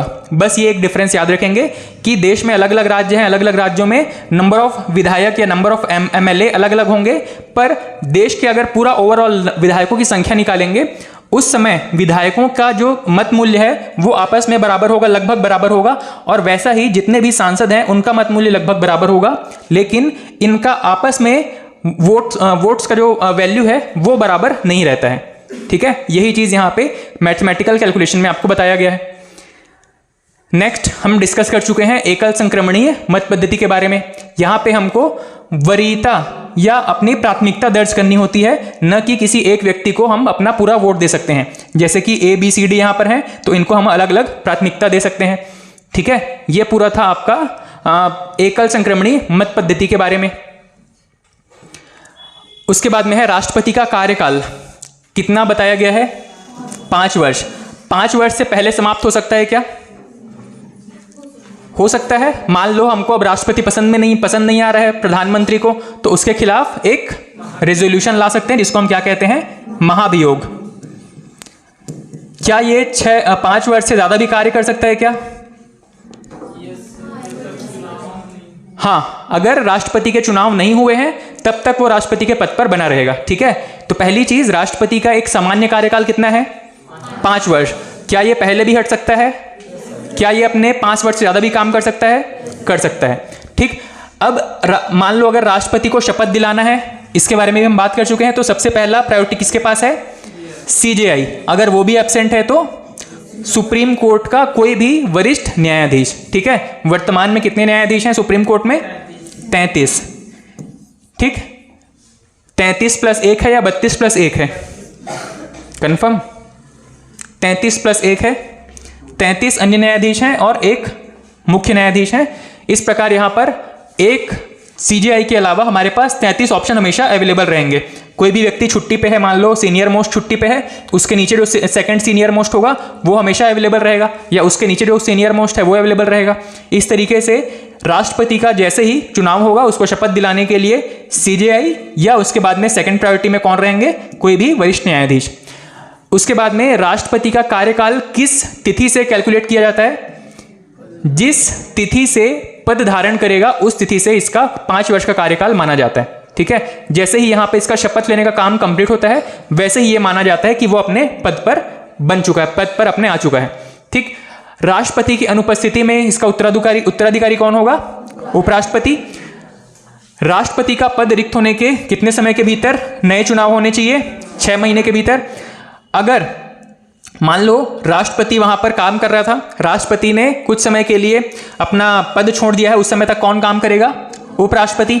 मान लो उपराष्ट्रपति यहां पर पद से हटना चाहे तो उपराष्ट्रपति यहां पर अपना रेजिग्नेशन किसको दे सकता है? लोकसभा अध्यक्ष को। लोकसभा अध्यक्ष को अपना रेजिग्नेशन दे करके ये पद मुक्त हो सकता है और नए चुनाव में जो राष्ट्रपति के नए इलेक्शन है वहां पर पार्टिसिपेट कर सकता है। ठीक है, उपराष्ट्रपति नए राष्ट्रपति के चुनाव हो रहे हैं वहां पर ये अपना पार्टिसिपेशन जारी कर सकता है। उसके बाद में ये चीज यहां पे याद रखेंगे, राष्ट्रपति को हटाने की जो प्रक्रिया है इसको हम क्या कहते हैं? महाभियोग। क्या 5 वर्ष से पहले महाभियोग ला सकते हैं? ला सकते हैं। 5 वर्ष के बाद में 5 वर्ष के बाद में तो इसको हटने की बारी है। ठीक है, सामान्य रूप से वो अपना एक्स्ट्रा ड्यूटी बस फॉलो कर रहा होगा। जैसे ही नए चुनाव होंगे इसको अपना पद छोड़ना पड़ेगा। तो इसको अपने कार्यकाल के दौरान कभी भी अगर बीच में हटाना पड़े तो एक प्रक्रिया है जिसको कि हम महाभियोग कहते हैं। ठीक है, ये जो राष्ट्रपति है ये किसी भी कंडीशन में अगर अपने पद से हटता है, मान लीजिए इसकी मृत्यु हो गई या रेजिग्नेशन दे दिया या ये मेंटली अनस्टेबल है, काम करने में असमर्थ है, ऐसी कंडीशन में राष्ट्रपति के दायित्व कौन निभाएगा? उपराष्ट्रपति। अगर इसके पास भी सेम कंडीशन है, मृत्यु हो गई, असमर्थ है या रिजाइन कर दिया है तो सीजेआई, या अगर सीजेआई भी अगर एब्सेंट है तो सुप्रीम कोर्ट का कोई भी वरिष्ठ न्यायाधीश यहां पे राष्ट्रपति के रूप में काम करेगा। अब 2 चीजों में मेरे को आप डिफरेंस बताते चलो। हमने बात किया था शपथ के बारे में और एक है राष्ट्रपति के उत्तराधिकारी के बारे में। राष्ट्रपति को शपथ दिलाने का काम किसका है? सीजेआई का। सीजेआई अगर एब्सेंट है तो कोई भी वरिष्ठ न्यायाधीश, कोई भी सुप्रीम कोर्ट का कोई भी वरिष्ठ न्यायाधीश, हाँ, chief justice of India, Bharat के मुख्य न्यायाधीश,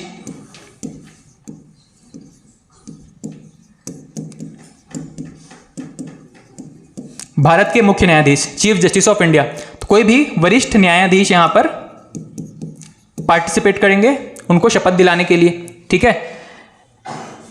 पहली प्राथमिकता सीजीआई को है। उसके बाद में यहां पर उत्तराधिकारी के अगर रूप में बात करें तो सबसे पहले उत्तराधिकारी कौन होंगे? अगर राष्ट्रपति नहीं है तो उपराष्ट्रपति, और अगर उपराष्ट्रपति नहीं है तो सीजीआई, और अगर सीजीआई भी नहीं है तो कोई भी वरिष्ठ न्यायाधीश।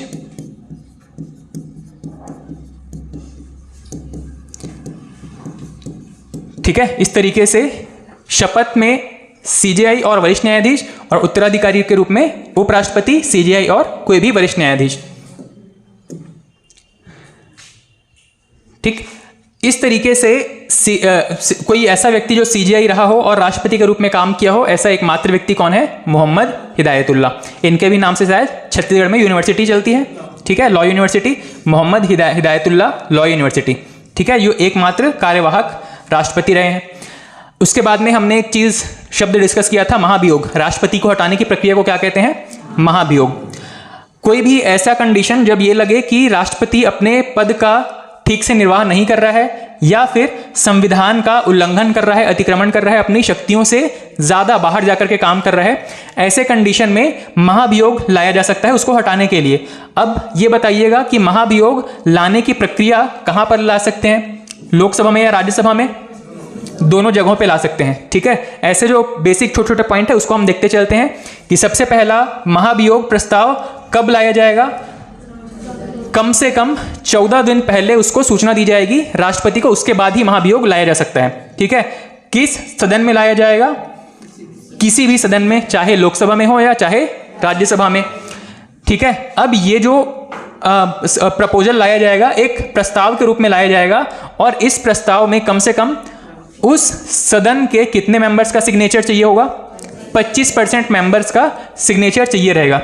ठीक है, अब यहां पे बताया गया है कि उस सदन के 25% मेंबर, अब हमने बहुमत में कुछ शब्द पढ़े थे। सदन में जब संख्या की बात आती है, सदन की संख्या, सदन की जब संख्या की बात आती है तो इसमें हम कुछ अलग अलग कंडीशंस देखते हैं। जैसे कि पहली कंडीशन है कि सदन में कितने लोगों की सीट है, टोटल सीट कितनी है। सबसे पहले हम बात करते हैं कि कुल सीट कितना है। दूसरी कंडीशन है कि कुल सीटों में रिक्ति कितनी है, कुल सीट में माइनस कितने पद में अभी रिक्त है। इसके अलावा कितने लोग वहां पर प्रेजेंट हैं, कितने लोग उपस्थित हैं, और कितने लोग वहां पर मतदान कर रहे हैं, प्रेजेंट एंड वोटिंग। ठीक है, तो टोटल सीट कितनी है, उसमें से कितने पद रिक्त हैं, इसको हटा करके एक अलग कंडीशन बनता है। उसके बाद कितने लोग प्रेजेंट हैं, टोटल सीट में से मान लीजिए कि कुछ लोग एब्सेंट हैं तो टोटल प्रेजेंट कितने हैं, और उसमें से प्रेजेंट में भी कितने लोग वोटिंग में पार्टिसिपेट कर रहे हैं। ये जनरली 4 कंडीशन हमको देखने को मिलती है। यहां पर यह बताया गया है कि राष्ट्रपति के ऊपर जब महाभियोग लाया जाएगा, उसको हटाने की कोशिश करेंगे तो एक मोशन, एक संकल्प प्रस्ताव लेकर के आएंगे जिस पर कि उस सदन की कुल संख्या के, ठीक है, अब जब कुल संख्या की बात की जा रही है तो ये वाली संख्या है, टोटल सीट कितनी है। ठीक है, पहली कंडीशन क्या है कि उस सदन की कुल संख्या के 25% सदस्यों का हस्ताक्षर हुआ होना, एक संकल्प पारित करेंगे। ठीक है, एक डॉक्यूमेंट लेकर के आएंगे जिसमें ये बताया गया होगा कि फला राष्ट्रपति को इस रीजन से हम हटाना चाहते हैं, और नीचे फिर यहां पर सदस्यों की संख्या के हिसाब से यहां पे ये बताया जाएगा कि अब 25% सदस्यों के यहां पे नाम और उनके सिग्नेचर के लिए स्पेस लिखा हुआ होगा। ठीक है, अब वो वहां पर जब तक अपना साइन नहीं करेंगे तब तक यहां पर वो प्रपोजल जो है वो कंप्लीट नहीं माना जाएगा। मान लीजिए यहां पर हमारे पास टोटल लोकसभा सीट कितने हैं? 550। अब इस 550 का 1/4 निकालेंगे तो आपका 100 400 हो गया, और प्लस 150 में से एक चौथाई निकालेंगे तो 75, ठीक है, यही होगा लगभग 175। तो 175 सीटों पर जब तक 175 मेंबर्स का जब तक यहाँ पर सिग्नेचर हुआ एक प्रपोजल फॉर्म नहीं जाएगा, तब तक ये रिजोल्यूशन या ये प्रस्ताव प्रारंभ नहीं माना जाएगा, ठीक है। तो राष्ट्रपति को हटाने के लिए 2 कंडीशन हमने देखा। सबसे पहले 14 दिन पहले उसको सूचना दिया जाएगा। दूसरी चीज, कितने प्रतिशत लोगों का सहमति चाहिए? 25% लोगों का। नेक्स्ट चीज, 2/3 बहुमत से उस प्रस्ताव को पारित होना जरूरी है। अब यहां पर जो 2/3 बहुमत लिखा है, ये हम पढ़ते थे विशेष बहुमत वाली कैटेगरी में, ठीक है। ये तो था सामान्य और विशेष बहुमत हमने पढ़ा था। सामान्य बहुमत कितने परसेंट वाला केस है? 50% वाला केस है। एक विशेष बहुमत वाला केस हमने पढ़ा था 2/3 वाला, और एक पढ़ा था हमने विशिष्ट बहुमत, ठीक है। हाँ, इसमें से कुछ कंडीशन यहाँ के हैं और कुछ कंडीशन यहाँ के हैं, ठीक है। ये दोनों कंडीशंस को मिला के एक सिचुएशन बनती है जिसको हम विशिष्ट बहुमत वाला कहते हैं। इस राष्ट्रपति के केस में जो बहुमत बताया गया है वो कहा गया है कि 2/3 बहुमत से वो प्रस्ताव पास होना चाहिए, और 2/3 किसका? कुल सीट का टोटल नंबर ऑफ सीट्स जितने हैं उसका 2/3 बहुमत से यहाँ पर ये बिल पास होना, ये प्रपोजल को पास होना जरूरी है, ठीक है। 2/3 बहुमत से जिस भी सदन में लाया गया होगा वहां से अगर पास हो जाता है तो इसको कहां भेजेंगे? अब सेकंड हाउस में भेजेंगे, दूसरे सदन में भेजेंगे, ठीक है। मान लीजिए लोकसभा में आया था, तो लोकसभा का 2/3 कितना है? लोकसभा में आया, इसकी टोटल सीट कितनी है? 550। इसका पहला कंडीशन था यहां पर 550 का कितना निकालना था? 25%। ये 25% जब साइन कर देंगे तब ये प्रस्ताव पारित हो जाएगा। मतलब अब ये प्रस्ताव जो है वो इसका प्रोसेस शुरू होगा, इस प्रस्ताव को प्रारंभ माना जाएगा। अब इस पर वोटिंग की बारी आएगी। अब वोटिंग के लिए यहां पर कितने मेंबर्स चाहिए? 2/3 मेंबर्स चाहिए। अब यहां पर कितने मेंबर्स की साइन चाहिए होंगे? तो 2/3 के।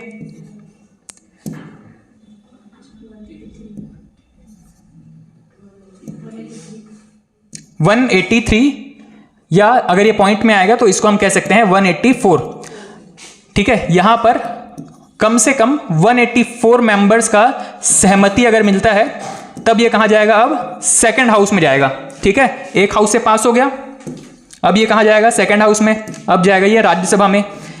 जब भी कोई सेकंड हाउस होगा, मान लीजिए हम हमारे एग्जाम्पल के केस में लोकसभा से प्रस्ताव शुरू हुआ था, लोकसभा में 184 मेंबर्स की सहमति मिल गई। अब ये जाएगा राज्यसभा में। राज्यसभा में जाते ही इस पर डायरेक्ट वोटिंग नहीं होगा, ठीक है। ये क्या करेगा? क्रॉस वेरिफिकेशन करेगा, क्रॉस वेरीफाई करेगा।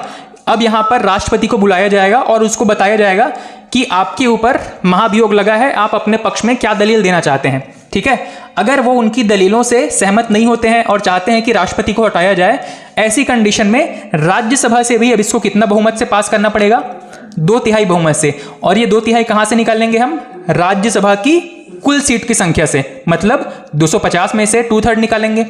मतलब यहां पर कितनी संख्या चाहिए होगी अब यहां पे?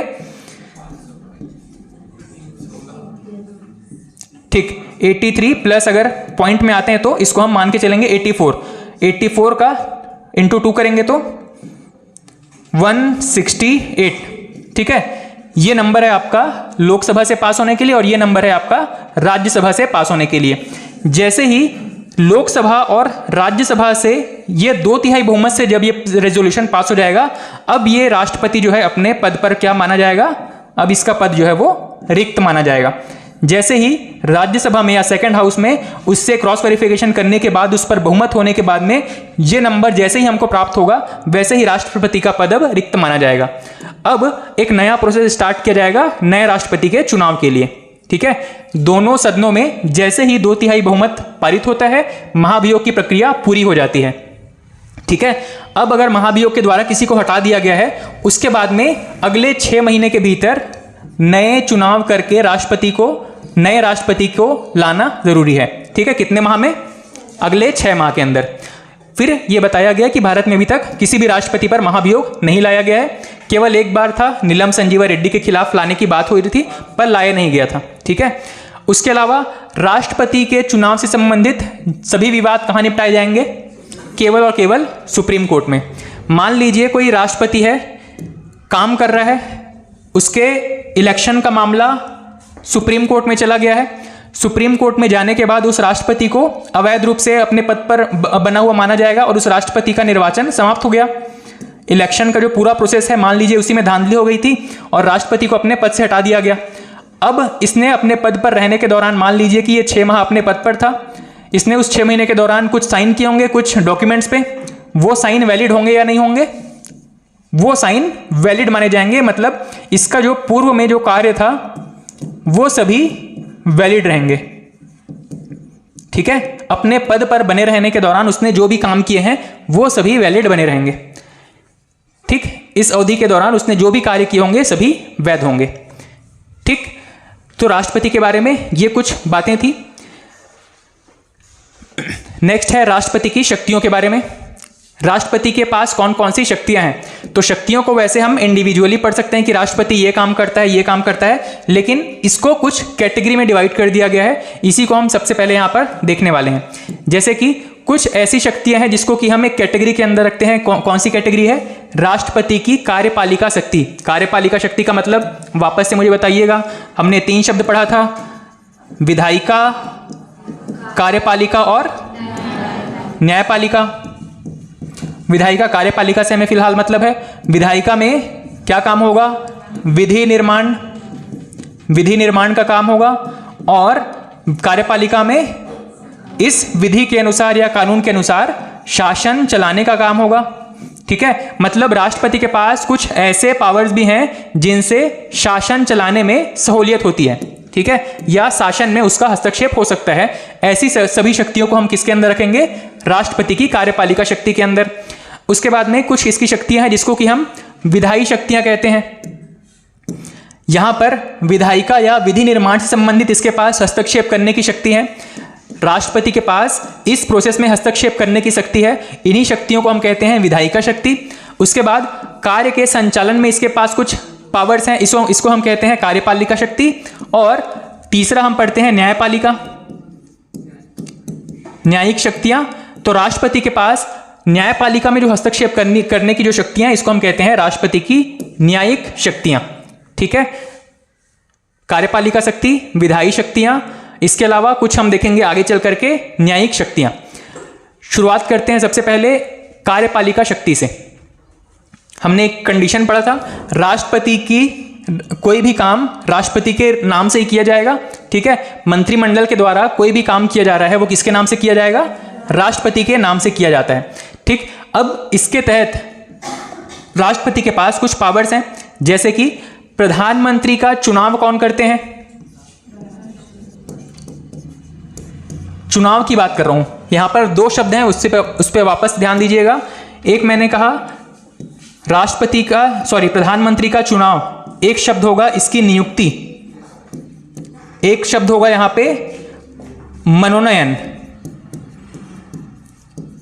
ठीक, इन तीनों में डिफरेंस बता दीजिए, चुनाव, नियुक्ति और मनोनयन में। नियुक्ति मतलब नियम कानून के तहत उसकी मतलब उसकी पोस्टिंग की जाएगी। ठीक है, उसको उस पोस्ट पर बिठा दिया जाएगा। ठीक है, चुनाव का मतलब क्या है? उसको जितने भी सांसद रहेंगे, हाँ, उनसे मतलब उनकी सहमति से मतलब उनका इलेक्शन। ठीक है, बहुमत के आधार पर इसको यहाँ पर चुनाव जीत जाएगा। और मनोनयन का मतलब क्या है यहाँ पे? सर्वसम्मति से मतलब बिना चुनाव किए उसको, हाँ, अपनी डिस्क्रिशनरी, अपने विवेक का यूज करके स्वयं उसको उस पोस्ट पर बिठा देना।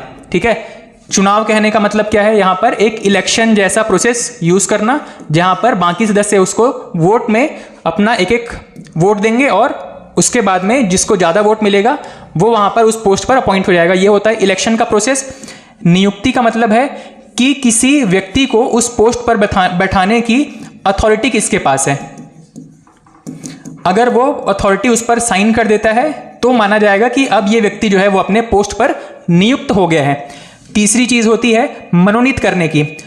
चुनाव में इलेक्शन का प्रोसेस यूज होता है और मनोनयन में अपनी मर्जी, अपना स्वविवेक यूज होता है।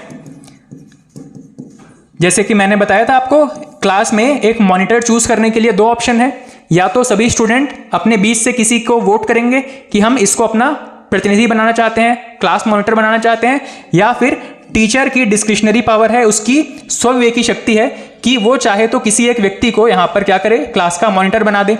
इन दोनों ही केसेस में टीचर के पास एक और काम रहेगा कि वो उस व्यक्ति को क्या करेगा, नियुक्त करेगा उस पोस्ट पर, चाहे चुनाव के द्वारा जीत करके आया हो, चाहे मनोनीत किया गया हो। दोनों ही केसेस में टीचर के पास एक जिम्मेदारी है कि उस व्यक्ति को ऑफिशियली वो क्या करेगा, नियुक्त करेगा उस पोस्ट पर।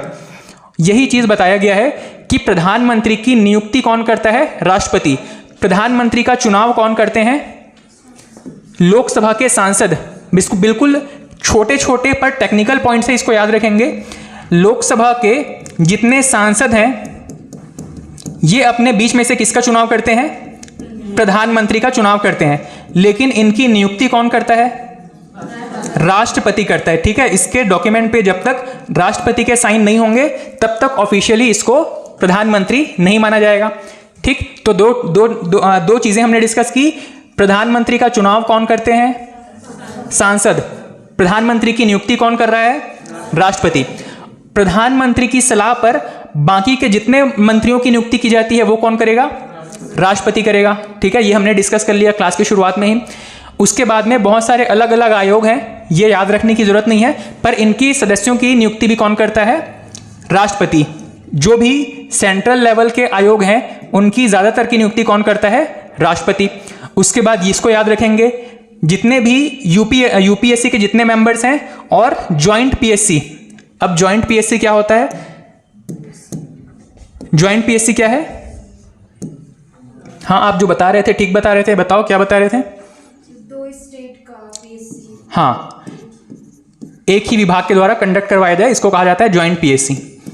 जनरली आपने ये दोनों शब्द सुने हुए हैं, यूपीएससी और पीएससी। हर एक स्टेट में एक कमीशन होता है जो कि वहां पे पब्लिक सर्वेंट को अपॉइंट करता है, उनके लिए एग्जाम करवाता है। ठीक है, यूपीएससी केंद्र स्तर पर एग्जाम कंडक्ट करवाता है और पीएससी राज्य स्तर पर। ये हो गया आपका केंद्र में और ये हो गया राज्य में। पर जब भी ये एग्जाम कंडक्ट करवाए जाएंगे राज्यों में तो बहुत सारे रिसोर्सेस लगते हैं, इसमें आपके मैन पावर लग रही है, फाइनेंशियली बर्डन आ रहा है। तो बहुत सारे स्टेट इस कंडीशन में नहीं होते हैं कि वो अपने लिए अलग से पीएससी का गठन कर सकें। ऐसी कंडीशन में कुछ राज्य आपस में मिल करके एक पीएससी का गठन करते हैं, इसी को ही कहा जाता है क्या, ज्वाइंट पीएससी। ठीक है, हाँ नहीं, अभी तो फिलहाल ऐसा कोई राज्य नहीं है जिसके पास अपना अलग से पीएससी नहीं है, पर ये एक पॉसिबिलिटी है। अगर राज्य चाहें तो अपने कुछ राज्य मिल करके, मान लीजिए राज्य ए है, बी है, सी है, ये सभी राज्य मिल करके आपस में एक एग्जाम कंडक्ट करवाएंगे, इसको हम क्या कहेंगे, ज्वाइंट पीएससी कहेंगे। एक विभाग का निर्धारण करेंगे, एक विभाग गठित करेंगे, इसको हम कहते हैं ज्वाइंट पीएससी। तो यहां पर याद रखने वाली चीज क्या है कि यूपीएससी और ज्वाइंट पीएससी के मेंबर्स को कौन नियुक्त करता है, राष्ट्रपति। पीएससी के मेंबर्स को कौन नियुक्त करता है, वापस से प्रॉब्लम वाली सिचुएशन है, डाउट वाली सिचुएशन है। मैंने कहा कि यूपीएससी और ज्वाइंट पीएससी, इसके सदस्यों की नियुक्ति कौन कर रहा है यहां पे, राष्ट्रपति। जबकि पीएससी के मेंबर्स की नियुक्ति कौन करता है, गवर्नर। ठीक है, यूपीएससी और ज्वाइंट पीएससी के मेंबर्स को टर्मिनेट करने, हटाने का काम कौन कर सकता है, राष्ट्रपति। पीएससी के मेंबर्स को हटाने का काम कौन कर सकता है, ठीक है। कंफ्यूजिंग वाला पॉइंट है, थोड़ा सा रिवाइज करेंगे, याद रह जाएगा। जब हम बीएससी पढ़ेंगे तो वापस इसके बारे में पढ़ेंगे, पर फिलहाल एक स्टेटमेंट अगर आप ये याद रख सको तो अच्छी बात है कि यूपीएससी और ज्वाइंट पीएससी के जितने भी मेंबर्स हैं, चाहे वो अध्यक्ष हों चाहे सदस्य हों, इन सभी की नियुक्ति और इनको टर्मिनेट करने का, हटाने की जिम्मेदारी किसके पास है, राष्ट्रपति के पास। स्टेट में जो पीएससी है, मान लो सीजीपीएससी है, और इस पीएससी के जो सदस्य हैं, इनको नियुक्ति का अधिकार किसके पास है, गवर्नर के पास है। इनको टर्मिनेट करने का अधिकार किसके पास है, राष्ट्रपति के पास है। ठीक है, ये दोनों पॉइंट बस इसको कैजुअल पॉइंट के तौर पे याद रखिएगा, बाकी हम पीएससी में डिस्कस करेंगे। उसके अलावा भाषाई जितने आयोग हैं उसमें मेंबर्स की नियुक्ति, इसके अलावा सीएजी और आपके जो इलेक्शन कमिश्नर्स हैं, इनकी नियुक्ति भी कौन करता है, राष्ट्रपति। ठीक है, सीएजी हो गए और इलेक्शन कमिश्नर्स, इनकी नियुक्ति भी कौन करता है? राष्ट्रपति। सीएजी की नियुक्ति कौन करेगा? राष्ट्रपति। Election commissioner, central election commissioners की नियुक्ति राष्ट्रपति। और भारत के महान्यायवादी अटॉर्नी जनरल की नियुक्ति कौन करेगा? यहाँ पे राष्ट्रपति। ठीक, ये हो गए हमारे कुछ एग्जीक्यूटिव पावर्स। अब एग्जीक्यूटिव पावर्स में हमने इनको क्यों रखा है? अब यहीं पर एक और कॉन्सेप्ट है, थोड़ा सा अपने दिमाग को चैलेंज करिएगा और थोड़ा सा एक नया शब्दावली है, इसको समझने की कोशिश करिएगा। हमने शुरुआत से पढ़ा कि शासन को चलाने के लिए 3 प्रकार के अंग हैं।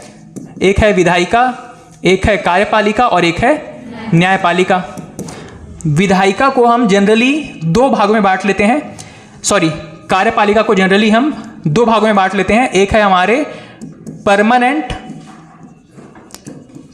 एक है परमानेंट और एक है टेम्परेरी कार्यपालिका। ठीक है, परमानेंट एग्जीक्यूटिव और टेम्परेरी एग्जीक्यूटिव। ये जो टेम्परेरी एग्जीक्यूटिव है, इसमें कौन आते हैं? जितने भी मंत्री हैं, ठीक है, जो एग्जीक्यूटिव के रूप में काम कर रहे हैं, ये टेम्परेरी एग्जीक्यूटिव कहे जाते हैं। मतलब इनका कार्यकाल कितना है? 5 वर्ष का है। उसके बाद ये अपने पद से हट जाएंगे और नया इलेक्शन होगा, नए इलेक्शन में फिर से नए मंत्री चुन करके आएंगे। जितने भी सरकारी कर्मचारी हैं, मैं एक ब्रॉड लेवल पे इसको बात कर रहा हूं, वैसे इसमें कुछ खास लोग शामिल होते हैं। तो जितने भी सरकारी कर्मचारी हैं वो क्या हैं? आपके परमानेंट एग्जीक्यूटिव। इनको 2 ही तरीके से टर्मिनेट किया जा सकता है, या तो इनका कार्यकाल पूरा हो गया है, और या फिर किसी मिसकंडक्ट में इनको दोषी पाया गया है, किसी गलत कार्य में इनको दोषी पाया गया है और उस दोष के दंड स्वरूप इनको उस पद से हटा दिया गया है। इन दोनों ही केसेस में इनको हटाया जा सकता है। अदरवाइज ये अपने लाइफ टाइम इस पद पर बने रहते हैं। ठीक है, इसीलिए इनको कहा जाता है परमानेंट एग्जीक्यूटिव। सरकार की जितनी भी नीतियां हैं, पॉलिसीज हैं या स्कीम्स हैं, उनको जमीनी स्तर पर लागू करने का काम कौन करते हैं? Permanent executive. मंत्री तो ऊपर बैठ करके केवल निर्णय दे देते हैं कि ये काम होना चाहिए, लेकिन ग्राउंड लेवल पे कौन काम कर रहे हैं? यहाँ पे परमानेंट एग्जीक्यूटिव, स्थायी कार्यपालिका के सदस्य यहाँ पे काम कर रहे हैं। ठीक है, नेक्स्ट है यहाँ पे विधायी शक्तियां, राष्ट्रपति की विधायी शक्तियों। कानून बनाने की कौन कौन सी शक्तियां हैं, इसके बारे में यहाँ पर डिफाइन किया गया है। सबसे पहले है संसद का सत्र बुलाने और सत्रावसान करने की शक्ति। एक शायद हमने किसी क्लास में जो डिस्कस किया था, उसमें एक करेक्शन की जरूरत लग रही है मेरे को। यहाँ पे मैंने शायद बताया था आपको कि संसद का सत्र बुलाने की शक्ति किसके पास होती है? शायद मैंने आपको बताया था कि अध्यक्ष और सभापति के पास होती है। यहां पर याद रखेंगे कि राष्ट्रपति के पास उसको बुलाने की शक्ति होती है और साथ ही राष्ट्रपति के पास सत्र बुलाने और उसका सत्रावसान करने की जिम्मेदारी या शक्ति होती है। कौन कौन से केसेस में? संसद के, चाहे लोकसभा हो या चाहे राज्यसभा हो, दोनों ही केसेस में सदन का सत्र बुलाने और सत्रावसान की जिम्मेदारी किसके पास होती है? राष्ट्रपति के पास। अब यहीं पर एक और शब्द बता दीजिएगा। एक हम शब्द सुन रहे हैं यहाँ पे, सत्र का प्रारंभ, एक है सत्रावसान और एक है स्थगन। एक शब्द हम पढ़ते हैं स्थगन, स्थगित कर देना। इनमें क्या डिफरेंस है? सत्र और एक शब्द हम पढ़ते थे कि उस दिन की एक पर्टिकुलर बैठक को क्या बोलते थे? किसी एक दिन की एक बैठक को के लिए कोई शब्द यूज किया था हमने। चलिए, खैर वो शब्द याद नहीं आ रहा है। यहां पे ये बताइएगा कि सत्र क्या है? सत्र क्या है? कुछ बैठकों का समूह है। ठीक है, मान लीजिए 1 तारीख को कुछ बैठक हुई है, 5 तारीख को बैठक हुई है, 10 तारीख को बैठक हुई है। इस तरीके से एक पूरे सेशन के दौरान जितनी बैठक हुई है, उस पूरे बैठकों के समूह को हम क्या कहते हैं? सत्र कहते हैं। ठीक है, सत्रावसान का मतलब है कि ये जो पूरे बैठकों का सत्र चल रहा था, अब ये पूरा सेशन या सत्र जो है वो समाप्त हो गया है। अब जो नया बैठक होगा वो क्या कहा जाएगा? नया सत्र कहा जाएगा।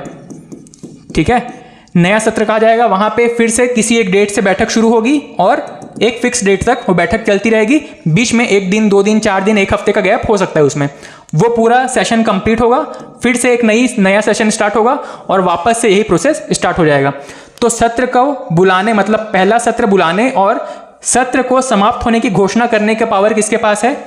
राष्ट्रपति प्रेसिडेंट के पास में है। सत्र को स्थगित करने का पावर किसके पास है? अध्यक्ष या सभापति के पास में है। ठीक है, लोकसभा के अध्यक्ष या राज्यसभा के सभापति के पास में है यह शक्ति सत्र को स्थगित करने का, कुछ समय के लिए विराम लगाने का। ठीक है, यही चीज यहां पे बताया गया है कि सत्र को बुलाने और सत्रावसान की शक्ति किसके पास में है? राष्ट्रपति के पास में। सदन का सत्र स्थगित करने की पावर किसके पास में है? अध्यक्ष के पास में, और राज्यसभा के केस में सभापति के पास में। संसद का जो सत्र है इसको संबोधित करना, जो पहला सत्र होता है इसको संबोधित करना किसके पास, किसके अधिकार क्षेत्र में आता है? राष्ट्रपति। इसको कहा जाता है राष्ट्रपति का अभिभाषण। ठीक है, यहां पे एक शब्द लिखा गया है राष्ट्रपति का अभिभाषण। अब ये राष्ट्रपति का अभिभाषण कब कब होता है? हाँ, नया लोकसभा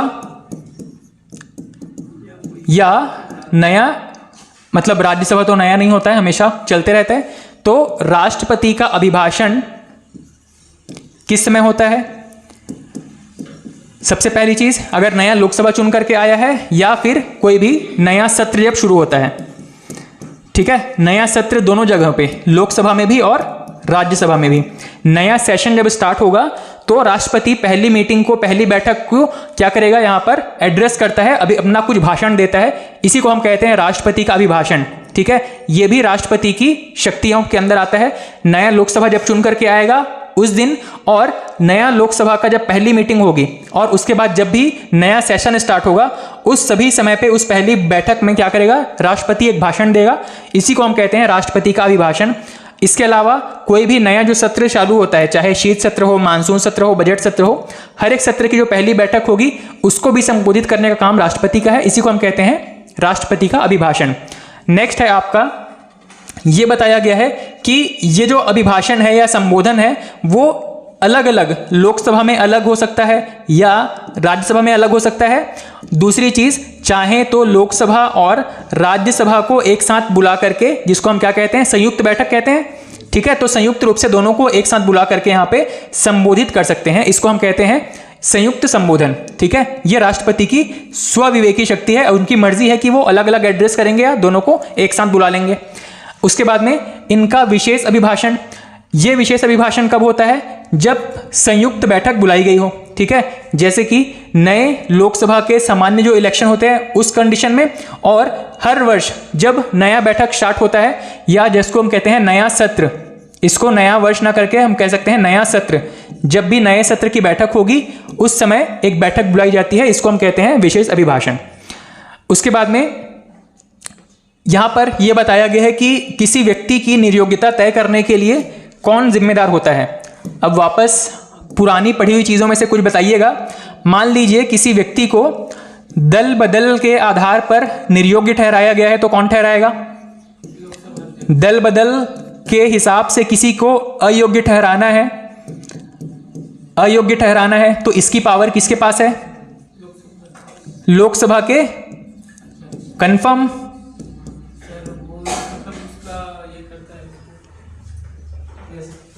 श्योर है? लोकसभा के अध्यक्ष यहां पे दल बदल के हिसाब से किसी को अयोग्य ठहरा सकते हैं या फिर राष्ट्रपति? सोच के बताओ, ये पढ़े हैं? ये टॉपिक याद आ रहा है कि पढ़े हैं कि नहीं पढ़े हैं? पढ़े हैं। दल बदल के आधार पर किसी व्यक्ति को अयोग्य ठहराने का पावर किसके पास में है?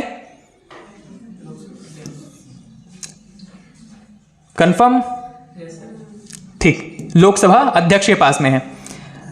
राज्यों में, सॉरी, राज्यसभा में, राज्यसभा में सभापति के पास में है। और इस कंडीशन को छोड़ करके बाकी कोई सा भी कंडीशन हो, अगर अन्य कंडीशन है, कोई भी अन्य कारण है, उस कारण को लेकर के किसी व्यक्ति को, किसी सांसद को अगर अयोग्य ठहराना है तो कौन करेगा? राष्ट्रपति। ठीक है, राष्ट्रपति के पास किसी व्यक्ति को अयोग्य ठहरा करके उसकी सदस्यता छीनने का अधिकार है, लेकिन प्रूफ करना पड़ेगा उनको कि ये व्यक्ति जो है वो इस फला कारण से अयोग्य ठहराए जा रहे हैं।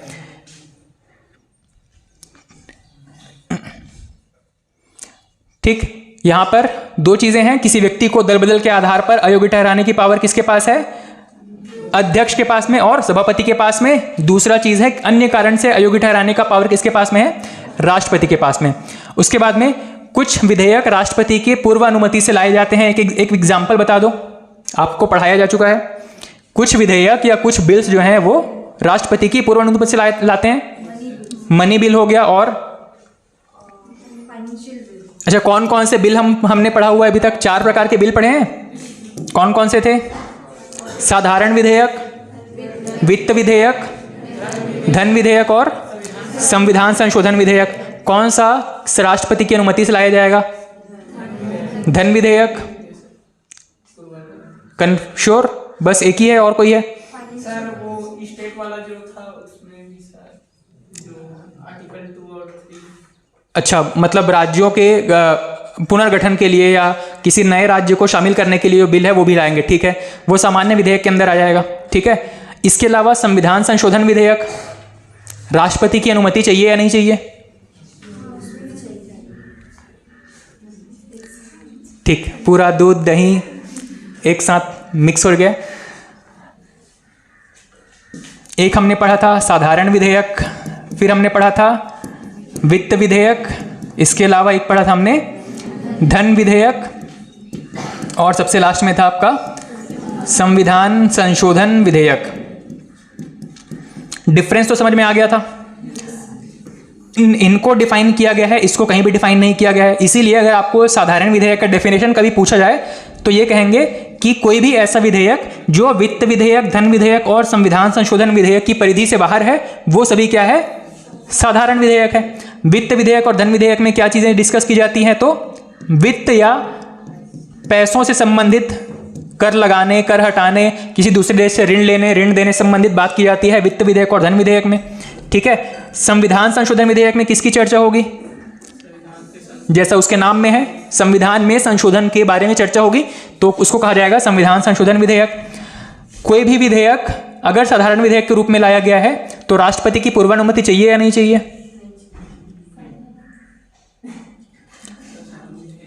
इन तीनों ही केसेस में याद रखिएगा राष्ट्रपति की अनुमति से लाया जाता है बिल, और यही एक केस है संविधान संशोधन विधेयक जहां पर राष्ट्रपति की अनुमति जरूरी नहीं होती है। ठीक है, संविधान संशोधन विधेयक के लिए राष्ट्रपति की पूर्वानुमति आवश्यक नहीं है। इसके अलावा एक कंडीशन है जिसको हम कहते हैं अध्यादेश। मान लो कोई एक हाउस, चलिए फिर से थोड़ा सा रिवीजन करेंगे। हमने डिस्कस किया है कि कोई बिल, कोई कानून स्टार्टिंग में क्या होता है? बिल के रूप में काम करता है। उसके बिल के रूप में लाया जाता है, कहाँ पे लाएंगे?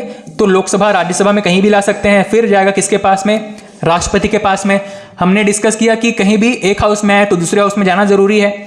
मान लो कोई एक हाउस एब्सेंट है उस समय, वैसे राज्यसभा तो एब्सेंट होता नहीं है, राज्यसभा तो क्या है? परमानेंट है। सपोज लोकसभा के इलेक्शन ही नहीं हुए हैं, ऐसे केस में बिल बीच में फंस जाएगा। कोई भी बिल राज्यसभा में तो लेकर के आएंगे पर लोकसभा से पास नहीं हो पाएगा। ऐसे केस में क्या होगा? या फिर एक और कंडीशन हो सकता है कि देश में कोई बिल्कुल अर्जेंट किसी बिल की जरूरत है, कोई ऐसा कानून जिसकी एकदम त्वरित आवश्यकता है। भाई लोकसभा और राज्यसभा में कोई बिल जब जाता है तो ये क्या होता है? टाइम टेकिंग होता है।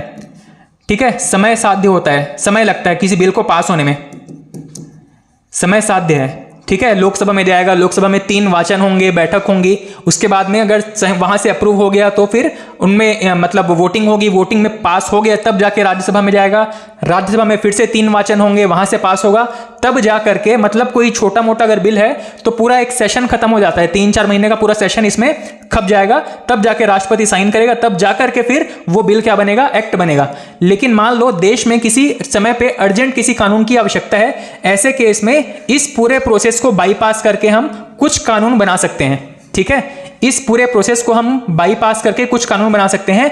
उसी को ही, वही जो त्वरित कानून बनाए जाते हैं, इसको हम क्या कहते हैं? अध्यादेश कहते हैं। नायक मूवी देखे थे? फिर से मैं पूछ रहा था, एक बार और मैंने आपको पूछा था किसी दूसरे पर्पस से, वापस बताएंगे। नायक मूवी देखे थे ना? Yes sir. नायक मूवी में अमरीश पुरी फिर से एक स्टेटमेंट कहता है कि हीरो ने, क्या नाम था हीरो का, अनिल कपूर, अनिल कपूर ने उस एक दिन में 24 घंटे में जितने काम कर दिए हैं इनको हम समाप्त कर देंगे किस मेथड से, अध्यादेश ला करके। वहां पे उसने एक शब्द यूज किया था अध्यादेश, शायद उसने नहीं यूज किया होगा, उसके वकील ने उसको बताया था कि सर आप इस 24 घंटे में जितने काम हुए हैं उसको अध्यादेश ला करके समाप्त कर सकते हैं। ठीक है, अध्यादेश लाने की पावर किसके किसके पास है। अब जब स्टेट के बारे में डिस्कस हो गया है तो ये बता दीजिएगा। वैसे हम जहां पढ़ रहे हैं वो तो है राष्ट्रपति के पावर, राष्ट्रपति की पावर है अध्यादेश लाने की। वैसे ही राज्यों में किसकी पावर हो जाएगी, ये राज्यपाल की। और राज्यपाल किसकी सलाह पर काम करते हैं, मुख्यमंत्री की सलाह पर काम करते हैं। राष्ट्रपति किसकी सलाह पर काम करते हैं, पीएम की सलाह पर काम करते हैं। मतलब अगर चीफ मिनिस्टर चाहे, उस राज्य में अगर कोई मुख्यमंत्री है वो चाहे तो पूरे प्रोसेस को बाईपास कर सकता है। मतलब अगर राज्यों की बात करें तो विधानसभा से पास करने का, विधान परिषद से पास करने का जो पूरा प्रोसेस है आपका विधान परिषद से पास होना है, फिर गवर्नर के साइन होंगे। इस पूरे प्रोसेस को, कानून बनाने की इस पूरे प्रोसेस को बाईपास कर सकता है और राज्यपाल को एक रिक्वेस्ट कर सकता है कि सर आप इस पर्टिकुलर टॉपिक पे, वो पूरा उसको डॉक्यूमेंट थमा देगा। ठीक है, आप बोलेगा कि ये एक अध्यादेश है, ये आपके नाम से पास करवा दीजिए। ठीक है, सीएम जो है वो राज्यपाल को सीधा एक आदेश दे सकता है, एक रिक्वेस्ट कर सकता है कि सर आप इस पर्टिकुलर डॉक्यूमेंट में जितने नियम कानून लिखे हुए हैं इस पर बस अपना एक साइन कर दीजिए। वो साइन करते ही इसमें जितने भी कानून लिखे हुए हैं वो तत्काल रूप से प्रभावी हो जाएंगे। वैसे सामान्य रूप से कानून बनाने का प्रोसेस क्या है, अगर केंद्र की बात करें तो लोकसभा, राज्यसभा, फिर राष्ट्रपति, राज्यों की बात करें तो विधानसभा, विधान परिषद, फिर गवर्नर। लेकिन अगर ये पूरा प्रोसेस लंबा है, समय साध्य है, अगर इसको बाईपास करना है, यहाँ से हमको बिल्कुल आज के आज हमको कोई कानून बनाना है, ऐसे केस में मुख्यमंत्री राज्यपाल के थ्रू या फिर प्रधानमंत्री राष्ट्रपति के थ्रू एक क्या जारी करवाएगा, अध्यादेश जारी करवाएगा। और वो जो कानून है जो सीएम या पीएम चाह रहे हैं वो कानून जो है वो सीधे सीधे आज कानून बनाए कल से लागू हो गए, आज कानून बनाए आज ही से लागू हो गए, ऐसे कुछ कानून बनवाए जा सकते हैं। ठीक है, इसी को कहा जाता है अध्यादेश। तो अध्यादेश निकालने की पावर किसके पास में है, राष्ट्रपति के पास में। ऑफिशियली देखा जाए तो प्रधानमंत्री और मुख्यमंत्री के पास में है। ठीक है, इनडायरेक्टली, लेकिन ऑफिस मतलब साइन किसके रहेंगे यहाँ पे, केंद्र में राष्ट्रपति के और राज्यों में राज्यपाल के। इस तरीके से यहाँ पे अध्यादेश निकाले जाएंगे। ठीक, अध्यादेश के बारे में ये कुछ पॉइंट्स बताए गए हैं आपको। चलिए अध्यादेश कल डिस्कस करते हैं या नेक्स्ट क्लास जब भी होगी तो डिस्कस करते हैं। चलिए, थैंक यू।